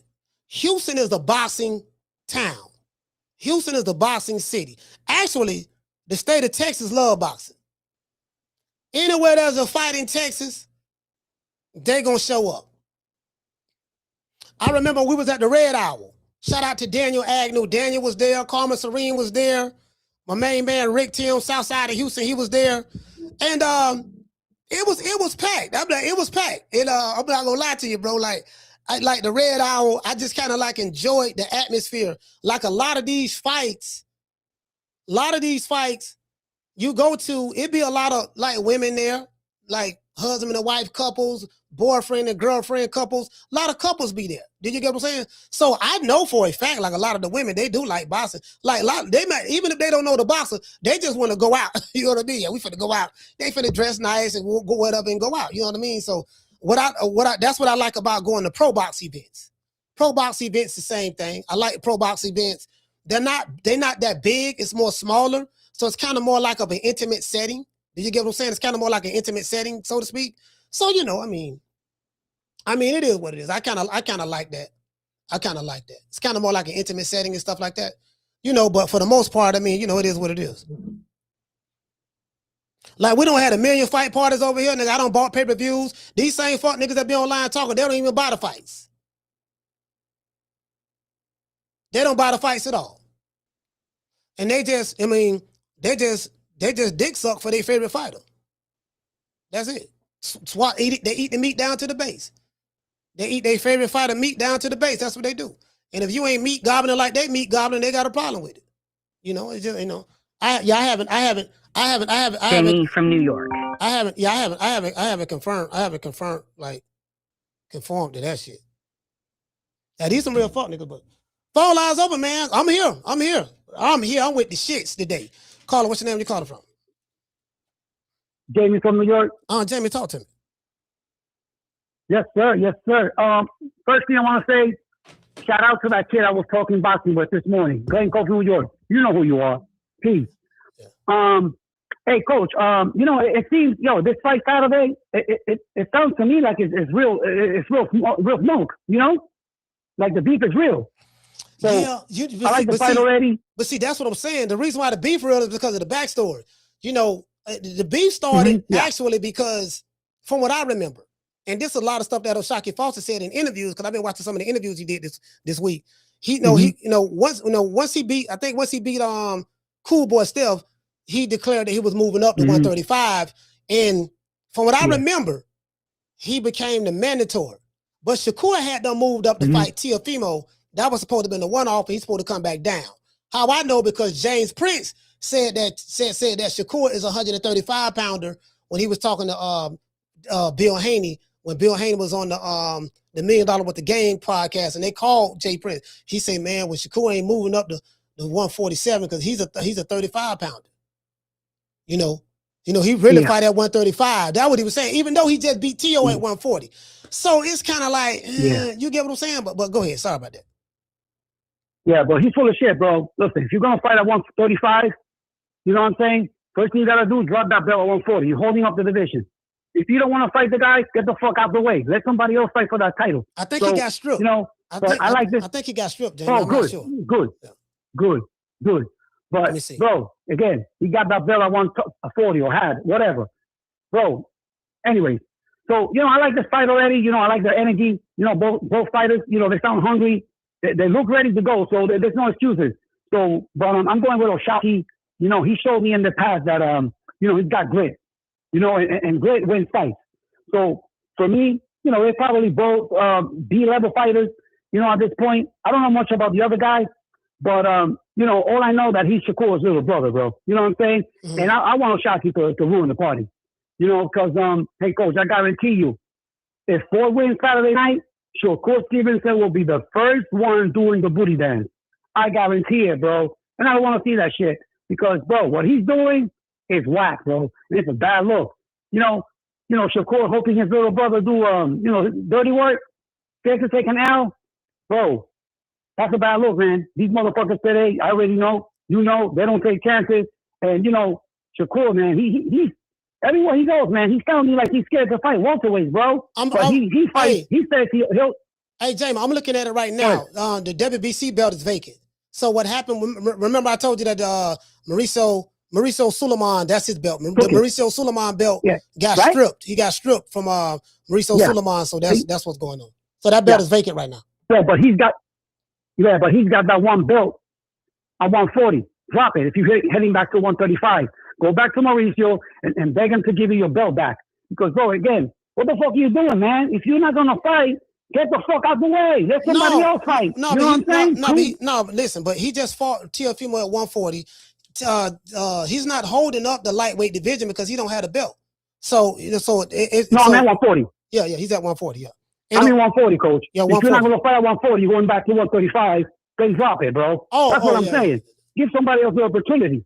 That's what I'm talking because, bro, for real, Coach, man, this is when he's going to start picking and choosing. I hate to do this shit on these motherfuckers, but, bro, they don't have nuts, man. You know what I'm saying? Like, Shakur forgot his big brother moved up 3 weight classes in 1 year, bro, and kicked Canelo's ass. Easy. That's not inspiring to you? That right there, I question your heart. You know what I'm saying? Like, again, he's moving like he's scared to take an L. Coach, he's saying that he's willing to fight. The only one he'll fight at welterweight is Conor Ben. I wonder why that is, bro.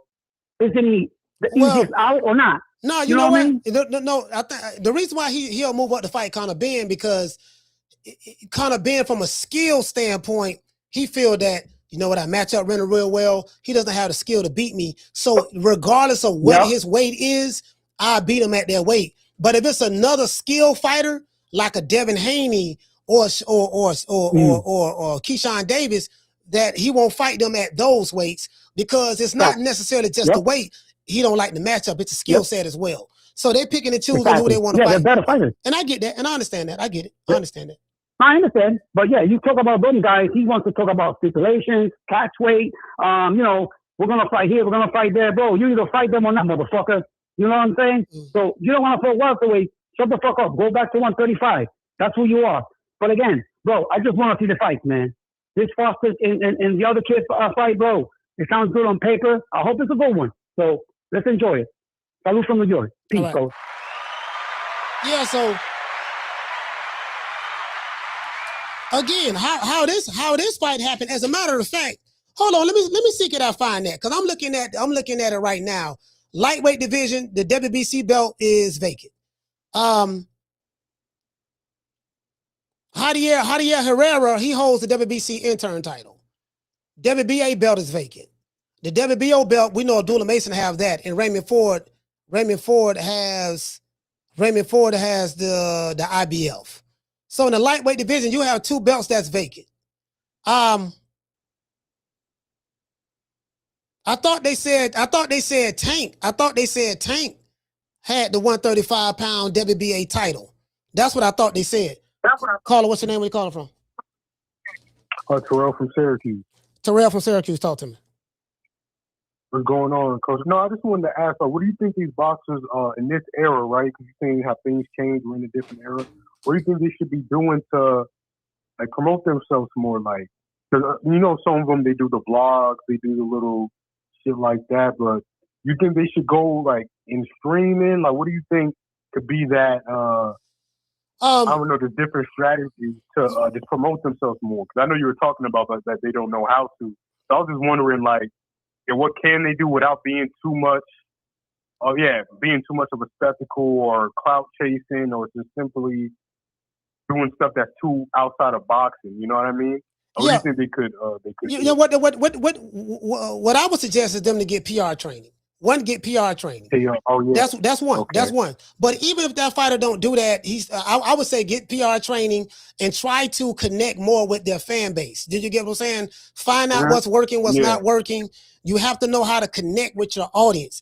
Like the audience is the market. The audience is the market. Yeah. Definitely. So when you hear the market, it's the audience. So what are you doing to connect with your fans? Do people want to see you? Do they genuinely like you? And it plays a lot to do with how they perform in the ring and how they perform outside of the ring. Like when I look at Ray Leonard, it was something about Ray Leonard that people like. The women like him. He was on commercials. He was he can articulate. A lot of the brothers like Ray Leonard, because even though he was media savvy and charming and stuff like that, but Ray, he was the dog. He would get in there and fight. So these guys have to move. Again, everything in boxing is not created equal. So some people have to do more work than others. I will say that, because everyone is not like someone like Richardson Hitchens. It may not be nothing he can do that make people like him or to be a draw or to, or some fighters, they catch on later on down the line. I'm gonna give you a perfect example, fam. What's my main man out of Philly? Bernard Hopkins. B-Hop did it his way. I think he started with Don King, but then he left Don. I think he sued him or something. And then B-Hop was managing himself. He was big on his own fights or whatever. And the media wasn't really crazy about B-Hop. But they started loving B-Hop later on. He ended up getting all of the big fights. Some people just took off early, like Roy and all that stuff. That B-Hop got it later on. So, in this time, I would say get PR training to answer your question. Get PR training and learn how to interact with people, and I think that'll help a lot. Do you think like there's certain matchups where you think instead of, because I know they listen to like the managers, they're like, no, take this fight, because you think if they're like, yo, like maybe just taking more like harder fights a little bit earlier, instead of starting at like the 100, 150, maybe starting at the top 40, top 50 of, because I know box rec and all the ranks are kind of different, but just say top 50, 40 in the world. You know what I'm saying? Like if they're coming out of the Olympics and then that dude, maybe they should start fighting dudes at like the top 40, so that in 15 fights, they may be already at a belt. 11 fights, 12 fights, they're already at a belt. They're like, oh shit, this dude's trying to get all the smoke right away. Even he lost 1 or 2 times going on that way up, but we know who he is instead of, you know what I mean, kind of dragging that shit out for 30 fights and then finally get Yeah, 30. Yeah, 30. Yeah, So 30. Yeah, 30 fights. 30 fights is just too long. Like these dudes have to. You got to fight the other champions in your weight division and establish yourself. You have to. You You have to. You have to know how to connect with your audience. You got to be media savvy enough to connect with your audience. Yeah. You know what I mean? But at the same time, you have to fight those other guys because that's going to give you the notoriety. Now, of course, some fighters you're not gonna be able to get in the ring. Like you ain't gonna be able to get Tank in the ring. You know what I mean? I get that. Yeah. But you gotta fight those other guys and say, hey, look, I don't fought this champion. I don't fought that champion. I don't fought that champion. I don't beat them guys. What's up? I'm telling y'all, I'm that guy. And then, you know what I mean? And then over time, the fans will be like, okay, damn. This motherfucker, he did do that now. He did beat this dude. He did beat that dude. Then eventually they're not going to be able to deny you. But it's a lot of bullshit going on right now, man. That's all. Nah, definitely. I just wanted to just give my 2 cents. I think there's a combination of that could change things. Just getting them in front of those top guys earlier and just saying like, hey, fuck it. If he loses to the top 25 early on, it is what it is. But at least, you know what I mean? We're not being sold a facade. Because in my opinion, I feel like network, I think the whole game was selling the networks that, oh, he's this, the boxers this. But I think they're catching on now. They're like, yo, yeah, we're not falling for that shit anymore. You know what I mean? Like you're saying this and we're getting this. Like I said, there's definitely reasons why ESPN and all them Showtime exited. Yeah. Like, and if they're ever gonna come back, they're gonna want, okay, this dude just came from the Olympics, he's a top amateur. We need to see him with, if it's not the top guys, at least in and around former champs right away, so they know what they're paying for. Like, okay, we've seen this former champ do this to with whoever, Crawford or whatever. Okay, if your young dude's fighting him, okay, we will pay for that. So I think stuff like that can change, and including what you said could change things. Because shit got to change. Like I watched your earlier parts about American boxing, and Coach, you're right, man. That's like I'm like, bro, like boxing ain't gonna go anywhere. But at the same time, like shit is not looking good for American boxing. We have the talent, we have the coaches, we have the facilities, and it's just way shit being managed and what the sanctioning body's doing is kind of fucking it up. But I don't want to take too much of your time. I do appreciate you, Coach, and keep cooking, man. All right, salute, fam. Shout out to Terrell, man. Syracuse, stand up. Shout out to Get Over Here. Hey, okay. Hold on, I got you. Hey, get over here. I got you right here, fam. I got you right here. Get over here. Shout out to you, fam. He say Tank, he said ESPN has Tank as the WBA champion. Ray Leonard over Floyd Mayweather every day. Yeah, you know, again, you know, now I ain't gonna lie. Now Floyd was a bad boy. Now I'm talking about Pretty Boy Floyd. Pretty Boy was a bad boy, but Ray Leonard was a man. Shit. Ray, man, you know, once he get your timing down, you know, he is a bad boy. But I don't like to compare errors. The reason why I don't like to compare errors is because there's several different arguments you can make for either side. So that's why I don't like doing that. I like to keep the fighters in their error. You know what I mean? Now you can do the fantasy fight thing. I'm gonna always lean towards the old school guy. That's my personal bias. You get what I'm saying? I'm unapologetic about that. But what it say? He say, please do that voice talking about Floyd Jury. You know, like I said before, you know, I got an $18 million watch that I gave to that I bought from Jonah, and couldn't find out Jonah was playing up on me. He ended up taking all of my money. You know what I mean? Like I said before, I don't know where my jet is at. Where's my jet? Well, how you get finessed out of a jet? Bro, I don't get that, fam. How do you get finesse out of a jet, bro? Fam, how do you get finessed out of a jet? Can anyone explain that to me? That's all I'm saying, fam. You got finesse out of a jet? Come on, brother. Down from the bar, there's a platform stage. People pimping, sharp as razor blade. Hold on. Yeah, I mean, a jet, bro. I still can't get over that one. Caller, what's your name? Where you calling from? Okay, coach, it's Barry 2 times. Talk to me, brother. I got another question, coach. I wasn't born back then. I mean, I'm 30 years old now, but I got a question. Have you ever fought Fire, coach? You fought Aaron Fire? No. Aaron Pryor fought at 140. And then Hagler was this weight class. Hagler was a career. He was a career welterweight. I mean, a career middleweight. Middleweight also Pryor never moved up another fight. He never moved up. No, he never. No, he No, never moved up. Yeah. Okay. All right, I didn't know that. I know Pryor was a good fighter to go back in the day. So I'll be watching the old school fights. But yeah, all right. Yes, sir. Yeah, Hagler never moved up. Yeah, Hagler was a career middleweight. And that's what I'm saying. Like, he was a career middleweight, but he fought everybody. Shit. You get what I'm saying? It ain't like he was just there to fight nobody. Like, pull that nigga resume up, fam. Man, shit, you had to go through Philly. Like, he got a couple of losses in Philly. If I'm not mistaken, I think 2 fighters he lost to came out of Philly, if I'm not mistaken. Yeah, man, you nigga had to go through Philly, fam. Shit. Shit. Man, there was some bad Benny Briscoe and all them boys over there, man. Motherfucking man, shit. Nigga, please. Nigga had to, man. Nigga, please. Motherfucker had to fight, boy. Like, okay, I tell you what, you know what to get it, you know what to really get it cracking right now. I'm gonna tell you what to really get it cracking right now. If just, I'm not asking any of these fighters to do anything extraordinary. We're not asking them to move up in weight and fight somebody at light heavyweight. We're not asking these dudes to go to the monster verse and fight all of the top monsters in the universe. We want you to fight Ghidorah. We want you to fight Mothra. We want you to fight King Kong. We want you to fight Godzilla. We ain't asked you to do none of that. We're not asking you to fight The Rock. You know what? I ain't gonna lie. The WWE Attitude Era was good though. They fought. At least they fought each other.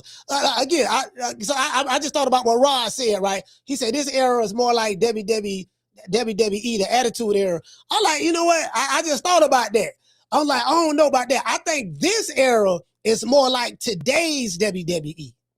Today's WWE, I love the production. It's nice. I'm a big fan of it. But I do know it's very, very watered down. It's very watered down. I will say that.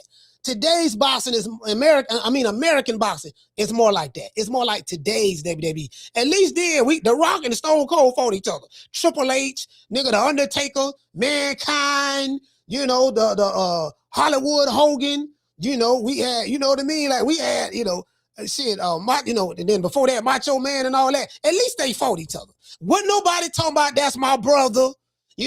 What Hulk Hogan did. Well, you know what, brother? The Ultimate Warrior, like him and Macho Man ended up fighting each other, and they live right here in Tampa, where they live in the Clearwater, other side of the bridge. They fought each other. Like Dusty Rhodes and Ric Flair was real good friends. They were like this. You couldn't tell inside the ring. They fought each other. So at least they fought each other. True. Hey, Carter Dinners. At least they fought each other. What you say? You say, yeah, I mean, a younger Pac-Man. Hey, now, you know what? Hey, I'm going to be honest with you. When Manny Pacquiao was fighting, Manny Pacquiao brought excitement because he was moving up all those different weight divisions. You get what I'm saying? Like Manny Pacquiao was moving up all those different. See, it was really, really exciting. We talking about when Floyd was money made. That was the tail end of Oscar De La Hoya. Oscar fought everybody. Tito Trinidad fought everybody. Bernard Hopkins fought everybody. Roy even went up to heavyweight and came back down. Which he never should have did that. Mike Tyson fought everybody. Lennox Lewis fought everybody. Holyfield fought everybody. Riddick Bowe fought everybody. You get what I'm saying? He didn't fight Tyson and he didn't fight Tyson. He didn't fight Lennox Lewis. So he didn't fight those two. As a matter of fact, he didn't fight those two. And let me see. I'm trying to think. Pernell Whitaker. Salvador Sanchez. I was just looking at a fight with Pernell Whitaker and Azuma Nelson. When Azuma Nelson moved up and fought Pernell at 135, I was looking at that fight. The professor, Pernell kept turning them. He kept turning them. He just kept turning them weak side. He fighting in the L shape. You get what I'm saying? Taking a step back, sidestepping them, going around. You know what I mean? And pretty much what Crawford kind of like did was doing to Canelo. He was stepping around him and fighting him in the L shape. Step back and then step to the right, or take that step and step to the left, depending on like wherever the weak side is at. That's where he went at, and that's where he attacked. But But yeah, man, like that's what to get it. That's what to get it back to where it's supposed to be at. If these top dudes would just look, we gonna fight each other. Because you got the thing is in today's time, you have to give the fan something to want to talk about. You have to give the fans something to talk about, something that they want to, man, you know, like when they like when they leave a live show, they going to the barbershop talking about it.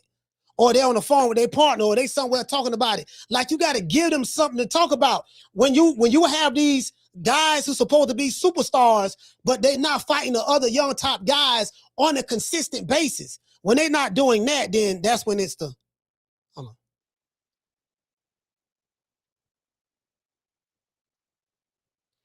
on. Caller, what's your name? Where you calling from? Corey from Texas. Corey from Texas, talk to me. You hear me, Coach? Yes, sir, I can hear you. I'm on Bluetooth. Can you hear me good? I can hear you good. Okay. Yeah, Coach, like you were saying earlier, man, I think the problem is a lot of people, they don't promote the young prospects.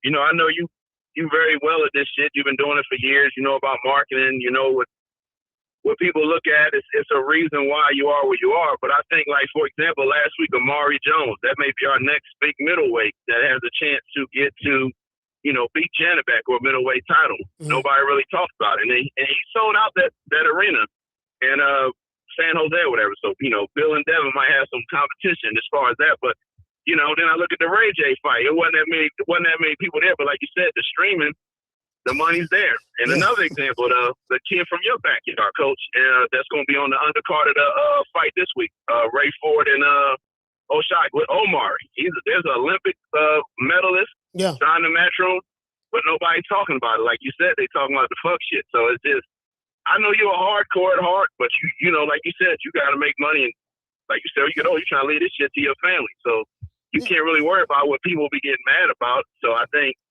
that's really what it is, Coach. It's just, you know, that's people ain't promoting certain shit. They going with the streamer shit, the what you call it, the misfits type shit. You know what I mean?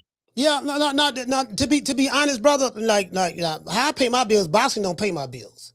You know, I don't. It just like this right here don't pay me. Oh yeah, I know. I know you're in marketing. Yeah, you do this for us. I know you do this for us. You know what I mean? But we built something over here, and I like doing it. I genuinely like talking about boxing. You know, for years it's been the same shit with me. Like we got the boxing criteria, the boxing commandments. We don't did 1 million fight parties. You know, I've been all over this country going to different fights and stuff like that. Like I love the sport of boxing. That ain't going nowhere. But however, I have to acknowledge that there's a different audience in boxing now.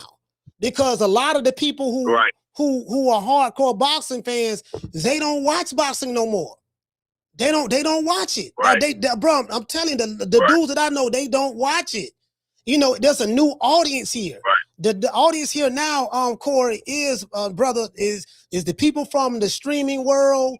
Jake Paul came in, and the reason why people blame a lot of this on Floyd was because Floyd, it seemed like that he was the one fighter that ushered in this bullshit that's here right now. Well, he gets the blame for it. Right. I'm not necessarily blaming Floyd, but he gets the blame for it. And a lot of these dudes, and because a lot of these young fighters, they looked up to Floyd. Floyd was their GOAT, but they looking at Money Mayweather, how he moved, and they trying to move like that. But what they don't understand, Corey, is this. In order to try to move like Money May, you have to go through the Pretty Boy Floyd era. These dudes don't want to be Pretty Boy. They just want to skip to the bag. The easiest fight, where I can fool the people and make the most money. That's the problem. Right. Right, and I think that's sort of the thing that Clarissa Shields does, too. She thinks she's the GOAT, and it's like you haven't even put 10 years in it. Like you say, Shakur and all of them. I'm going to tell you this, Coach, and I'm going to get out the way.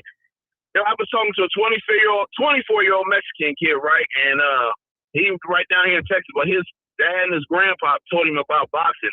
And the first thing he told me, he was like, yeah, man, he's like, a lot of these young kids, they don't look at Pretty Boy Floyd. He's like, my father showed me Pretty Boy Floyd.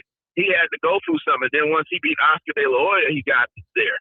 Yeah. These Shakur, you know, no disrespect, Shakur, all these other dudes, they say, give me $30 million. And it's like, dog, do you know how long it took for Floyd to get to that status? Yeah.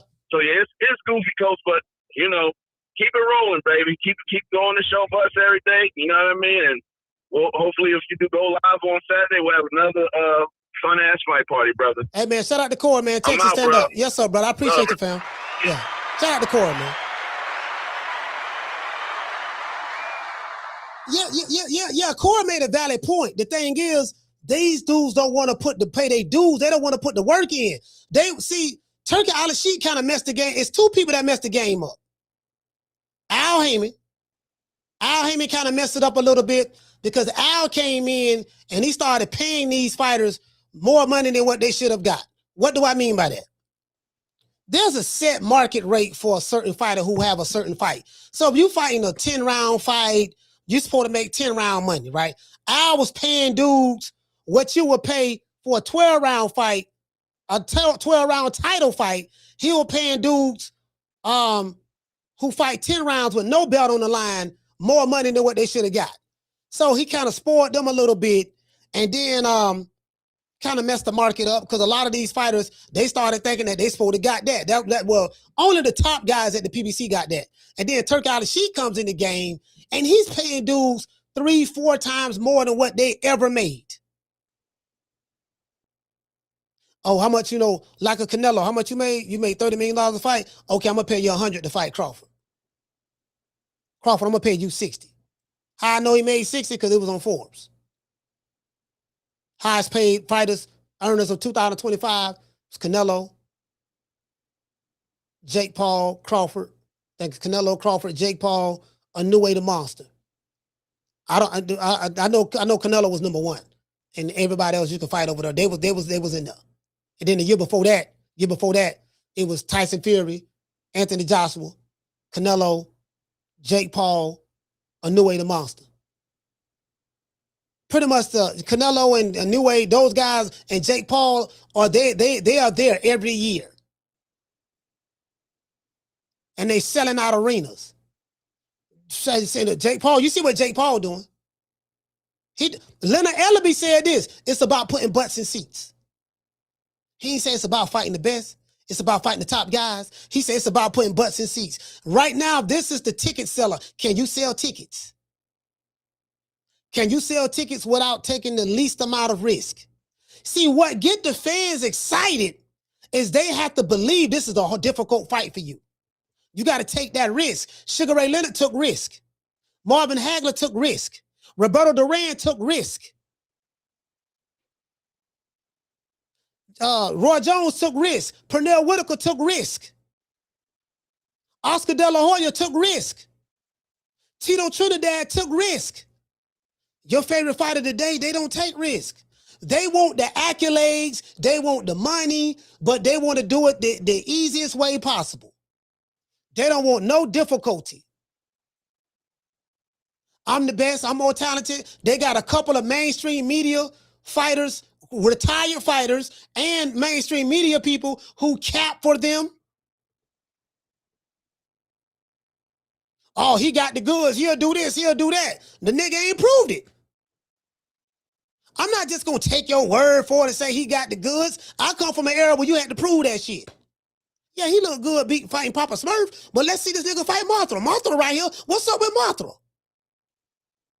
What's up with Bam Bam Bigelow? What's up with the Big Boss Man? What's up with Macho Man Randy Savage? What's up with doggone Andre the Giant? Nah, I don't want to fight them, dog. Hey, tell Smurfette, what's up? What you want to do, Smurfette? Yeah, dog, Smurfette can get it. She gonna get it next. Because she been talking shit on like how she been talking to me, dog. I'm finna knock Smurfette out. Okay, yeah, man, but Magnum P.I. right there. Spencer for Hire, right there, Hawk. Y'all remember Hawk on Spencer for Hire? The tall bald head, the tall dark-skinned bald head dude, Hawk. Spencer. He say Spencer. Yeah, we got him. You won't want any of him? I got Mr. T right there. Clubber Lane right there. What's up? I ain't worried about Clubber Lane. That nigga that hit too hard. Let's see. I got the Russian that was in Rocky 4. The Russian, you want to fight him? Ivan Drago? No, I don't want to fight Ivan. Okay, I got the Terminator right there. No, I ain't talking about him. I got Commando over there. No, I don't want him. Who you want? I want to fight. What that dude name on the Living Color? The dude on the Living Color. You talking about what the dude is Keenan Ivory Wayans? No, not him, the white dude. What Jim Carrey? Yeah, tell Jim Carrey he can get it. True. Let's give everybody a round of applause. Nigga wanna. They just want to just jump to the bag. Yeah, I don't have to do that anymore. I just go to the bag, Turk out the sheik, fuck that up too. Getting these motherfuckers stupid money. Stupid money. For what?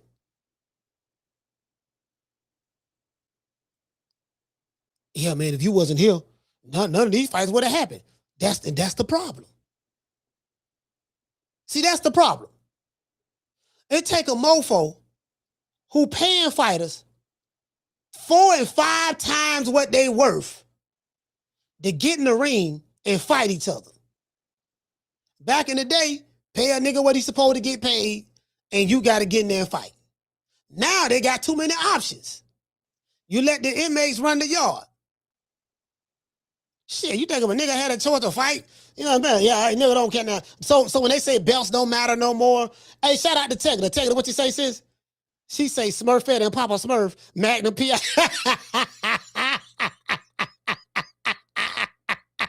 Hey, she said, hey, Tegra, come on. Hey, Tegra, you know what I'm saying, sis? Hey, Tegra, come on.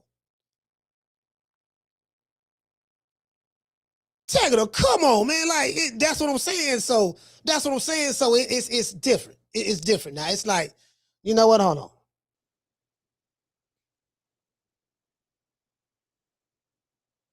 Hey, Tegra, it's different. You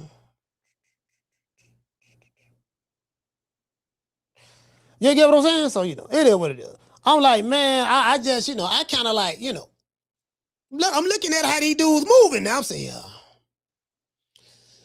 yeah. I ain't gonna lie, dog. I used to be excited back in the day. I used to be excited. You know what I mean? Now it's like I get it. I do get it. I get it. I understand. And this is the thing. I'm not mad. This is my take on it. Because I'm not the old bitter nigga. I'm not the guy who come from the old school, who looking at how boxing was in the old school. I was like that when I started this channel, but I've changed. I'm not that anymore. I accept where it's at right now. And you know who helped me come to this conclusion? My good friend, Steve Kim. I was on the phone with Steve Kim. Matter of fact, I interviewed Steve Kim on this show. And I interviewed Steve Kim in Vegas. When I first met him, we had a sit-down interview a couple of times. And Steve Kim said, you know what, coach? I've come to the conclusion that I have seen the best years of boxing that I'm ever going to see. I've accepted that. And now I have moved on. And I didn't understand that when Steve said it, right? Because when we went to talk about the best we saw was, you know, Hagler and you know, and Hearns and Duran and the Mike Tyson era. Lennox Lewis beat all the American fighters. He beat every last one of them. Lennox whooped all that. He whooped Holyfield ass, whooped Tyson ass. You know, he whooped everybody. Lennox Lewis whooped everybody. He got a couple of losses. Rockman knocked him out, and Oliver McCall knocked him out. But he came back and slept both of them. But, you know, back then you had to fight the tough fights. The tough fights made you who you are. It made people look at you. And if these dudes just took a risk, fam, if you just took the risk, not only just one time, but multiple times. No, I fought one big dude. I beat him. Yeah, man, so I ain't got to fight no more tough guys. No, man, it's what you do on a consistent basis. You got to do this shit night in and night out. I ain't saying you got to fight Godzilla every fight. You ain't got to do that now. If you fight Godzilla, King Kong, Mothra, Bam Bam Bigelow, all right, you know what, dog? Now, he did fight King Kong, you know, Mothra, Godzilla, and Bam Bam Bam Bam. Now, he did fight them now. He did fight them. So we don't mind you, all right, go ahead and fight Papa Smurf over here, or fight, you know, Gargamel over there, or fight, you know, Dragonfly Jones over here. We don't mind you doing that. But fam, don't have a resume full of neck bones. I don't know who the hell you fought. You fighting Karens, you fighting lima beans, you fighting doggone potato salad, you fighting doggone Jimmy the Cricket, and you got a resume full of them motherfuckers talking about, yeah, I had 16 first round knockouts. I'm like, man, who did you knock out? Edgar Berlanga. I had 16 first round. Man, who you knocked out, fam? What do you mean who I knocked out? What I said, who you knocked out? Your claim to fame can't be I got 16 knockouts when all 16 motherfuckers you fought came from the liquor store. One dude you knocked out came from prison. Literally. He had an ankle monitor on his leg. Y'all remember the fight that Edgar Berlanga had? The fight he had before Hamza Shiraz? It was the fight he had after Canelo. He fought in Orlando at a venue. He fought at Popeye's Chicken parking lot on International Drive. Nigga had no fault. He had no fault on Popeye's Chicken off of OBT, Orange Blossom Trail. He was on the trail. He had a fight. They had to call the club in Orlando, told the DJ, told the club owner and the DJ, hey, look here, man, you know, we coming through, me and Joey Crack, the Terror Squad, we coming through, baby. You know, Puerto Rican stand up, you know what I mean? All my Boricuas, we gonna be there, baby. Have everything ready. He had the bottles ready. They had the table, the bottle girls. Everybody was ready. Dude, he fought was a Puerto Rican. The dude from Puerto Rico, the man did 10 years in prison, dog. He just got out of prison. He had an ankle monitor on his leg. He was in the halfway house, and his probation officer, his parole officer, was right there watching the fight. True. He knocked him. Listen, he knocked the man out. He knocked the man out. Hold on.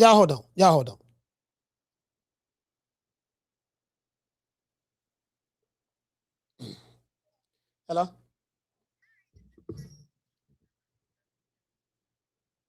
Yeah, is there any way I can call you back? I'm working right now.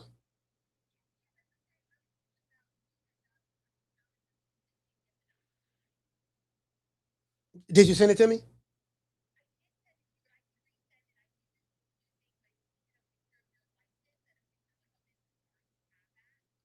Yeah, as a matter of fact, I can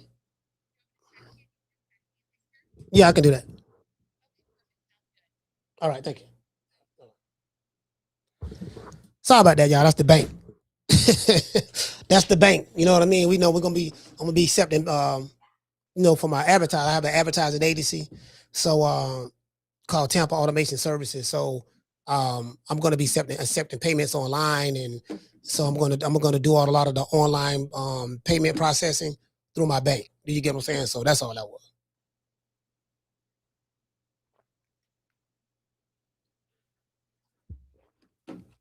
Got to do that. You got to do that. So, but like I said, I talk the way I talk because I don't depend on boxing to pay my bills.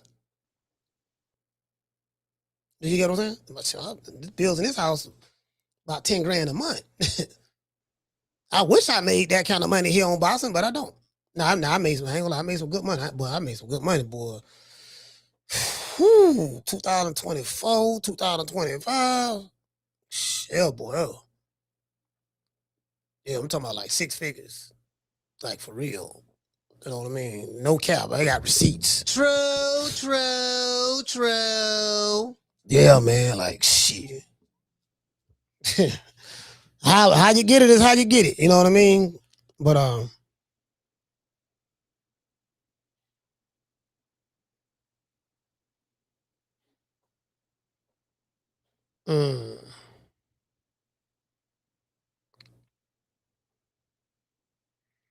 she said business card. I don't have a business card.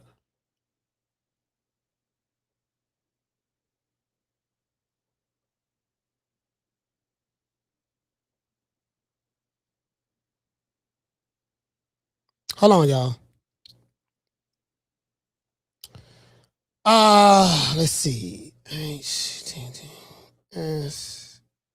Y'all bear with me. She asking me for. She want to copy my stuff. Y'all bear with me.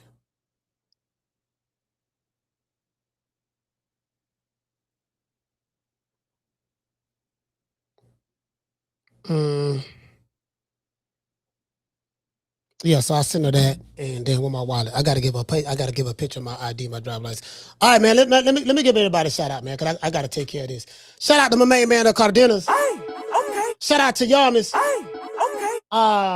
Shout out to Dr. Mario. Hey, okay. Shout out to Aquila. Hey, okay. Shout out to who else we got in the building, man?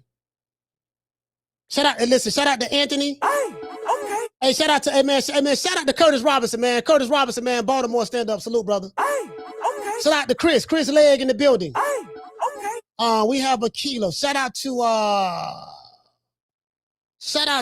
Just Living Life. Hey, okay. Who else we got in the building, man? Shout out to Pookie Matlock. Pookie Matlock, what's going on, fam? Hey, okay. Let me see what this is.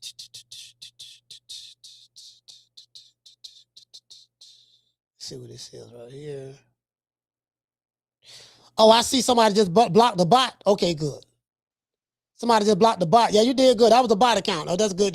That might be either Mama Ho or she blocked. True.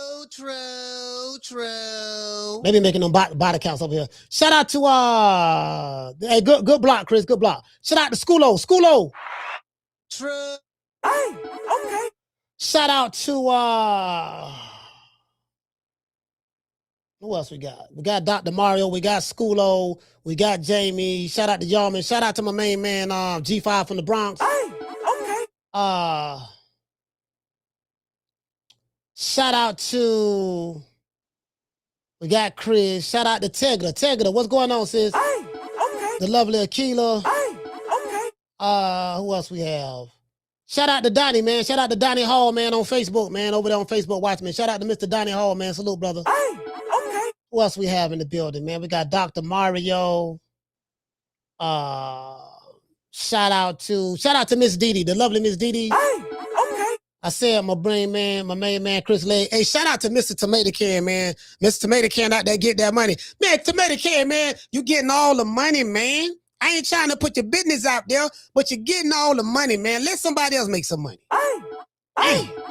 Let somebody else make some money. Shout out to our sponsor, Keys. Shout out to our sponsor, Keys Bulldogs, Cincinnati, Ohio, Cincinnati very own, the Cincinnati Cobra. And shout out to my main man, Harvey. Hey, okay. Yeah, man, you got a man. It is what it is, man. You got a man. Come on, man. You got a man. You get what I'm saying? It is what it is, man. I'm gonna give everybody else a shout out. We're going live tomorrow. Probably go live. Yeah, we're going live tomorrow. Fight Saturday night. I'm gonna be in Miami, but we still gonna do a live show for it. So we're gonna go live from Miami. Do a fight. That fight gonna be on the zone. So I'm actually looking forward to that fight. That's a great fight card. I think this is the Matchroom versus Top Rank fight. So, anytime that come together, that's great. I know a lot of people that's going to be in Houston that's watching that fight. As I said before, man, Texas love boxing. Texas, Florida, New York, Vegas. Well, I ain't talking about, I'm not necessarily talking about the big fights. I'm talking about just the regular, really, really good fight cards. Yeah, Texas and Florida, they coming to those fights. I you can believe that. They're going to those fights.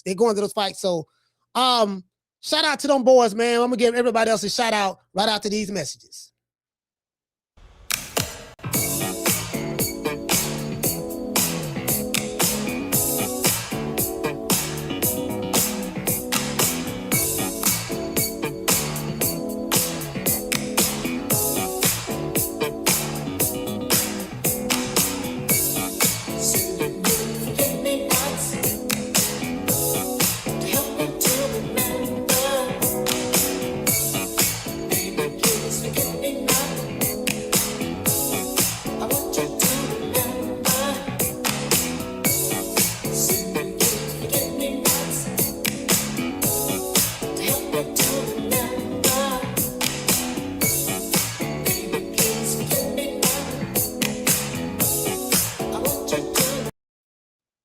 Yeah, much love to everybody, man. Let me see what we got. We got I was just sending my people, sending this lady from the bank a text. Shout out to my brother Jamie, man, New York. Hey, okay. Jamie, that's my guy, man. Jamie, hey man, Jamie one of them Puerto Ricans. He don't take no shit now. Shout out to Yarmis. Shout out to Yarmis too. Hey, okay. I fuss with them heavy, boy. I fuss with them heavy. For real, though. Shout out to Dr. Mario, man. Shout out to my main man, Tony Montana. Shout out to Chris, Tagada. Can't forget about A-Sal T. A-Sal T, boy, y'all got y'all one, boy. What it say? You on the road, A-Sound? Okay, I get it, man. Well, you got to do what you got to do, man, to get your money, man, you know? Got to do what you got to do to get your money, brother. Can't even, you know what I mean? Can't get mad about that now. You got to do what you got to do to get your money, fam. Remember, you know, just don't worry about that. Just listen. It's going to be on the zone, OT. It's going to be on the zone. Shout out to, we got A-Sound T. We got, shout out to Texas, man. Houston, boy, I ain't going to lie, but I wish I was motherfucking, man. God damn, boy. I wish I was at that fight there, boy. I ain't going to sit here and lie. That's one fight I really wish I was at. That fight right there, because, you know, that's gonna be a good fight, bro. Again, it's more of a hardcore boxing fight. Just that entire card, that's a really, really good fight card. So we'll go over the fight card tomorrow. I'll be able to pull everything up tomorrow and see who all is fighting on there. But, you know, just anytime there's top ranking, I don't know what the record like between top ranked fighters and matchroom fighters. I really don't know what the record like and all that stuff there. You know what I mean? So that's a good little thing. I meant to call my guy.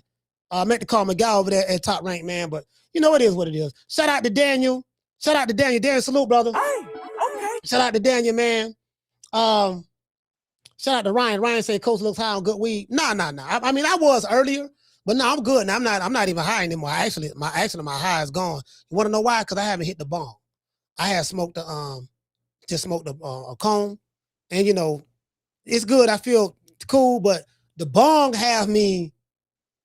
Cause I only been smoking sativa. I've been smoking sativa. That's all I've been smoking lately. High grade sativa. I'm talking about that real sticky stuff. The stickier the weed, the better. The more potent it is. You know, the more potent. So I like that. You know, I get that, and when I hit that bong take me to a whole nother. Bro, I be feeling very euphoric and all that shit there. You can tell when like if I'm high, I ain't gonna cuss a motherfucker out. Like I cussed that fuck nigga out in the chat of Melvin. I don't, when I'm high, I don't do that. You know what I mean? When I'm high, I be laughing, kicking, whatever the case may be. But like all that, you know, there's a version of me on weed and a version of me off weed. Version of me off weed, I'm kind of more serious, more direct. I ain't taking no shit. You know what I mean? You know, that just who I am. You know what I mean? But then the other side of me is I like the joyous side. I like that side of me better than I like me on weed than me not on weed. I don't like the version of me not on weed. True. That version of me not on weed, I don't like that guy. I don't like that guy. But that guy is necessary. That version of me that's not on weed, he's necessary. He's very necessary. You know what I mean? So, but the version of me on weed, I like that kind of better because I be laughing. It'd be a lot more funner. Shout out to Pookie Matlock, man. Every time I see your name, I think about my homeboy Pookie. Shout out to my main man Harvey and the Cincinnati Cobra. Much love to everybody, man. I got love, man. Y'all take care, man. I'll catch you guys tomorrow. I'll see you guys tomorrow at 3 o'clock. You know my motto, don't meet me there, beat me there. Peace. Weigh in tomorrow. Shout out to Shakur Stevenson, man. Shout out to Raymond Ford, man. I like both of those guys. This is really a 50-50 fight. I don't see Raymond Ford can pretty much win this fight just like anybody else. He good. But Oshaki good as well. I'm just going off a hunch. I'm riding with Shock on this. I think he's going to be able to control the distance and the range a lot better. And I think he's going to be a little bit more, this shit going to be close, bro. It's going to go 12 rounds. Hey, you know what I think? I think this going to be a split decision. This could be a split decision either way. Either for Ford or for Shock. But I'm leaning towards Shock. You know what I mean? So it is what it is. I'll catch you guys on the next one. You know my motto. Don't meet me there, beat me there. Peace. Man, I'm out of here, bro. Let's go. Man, I'm out of here, bro. Let's go.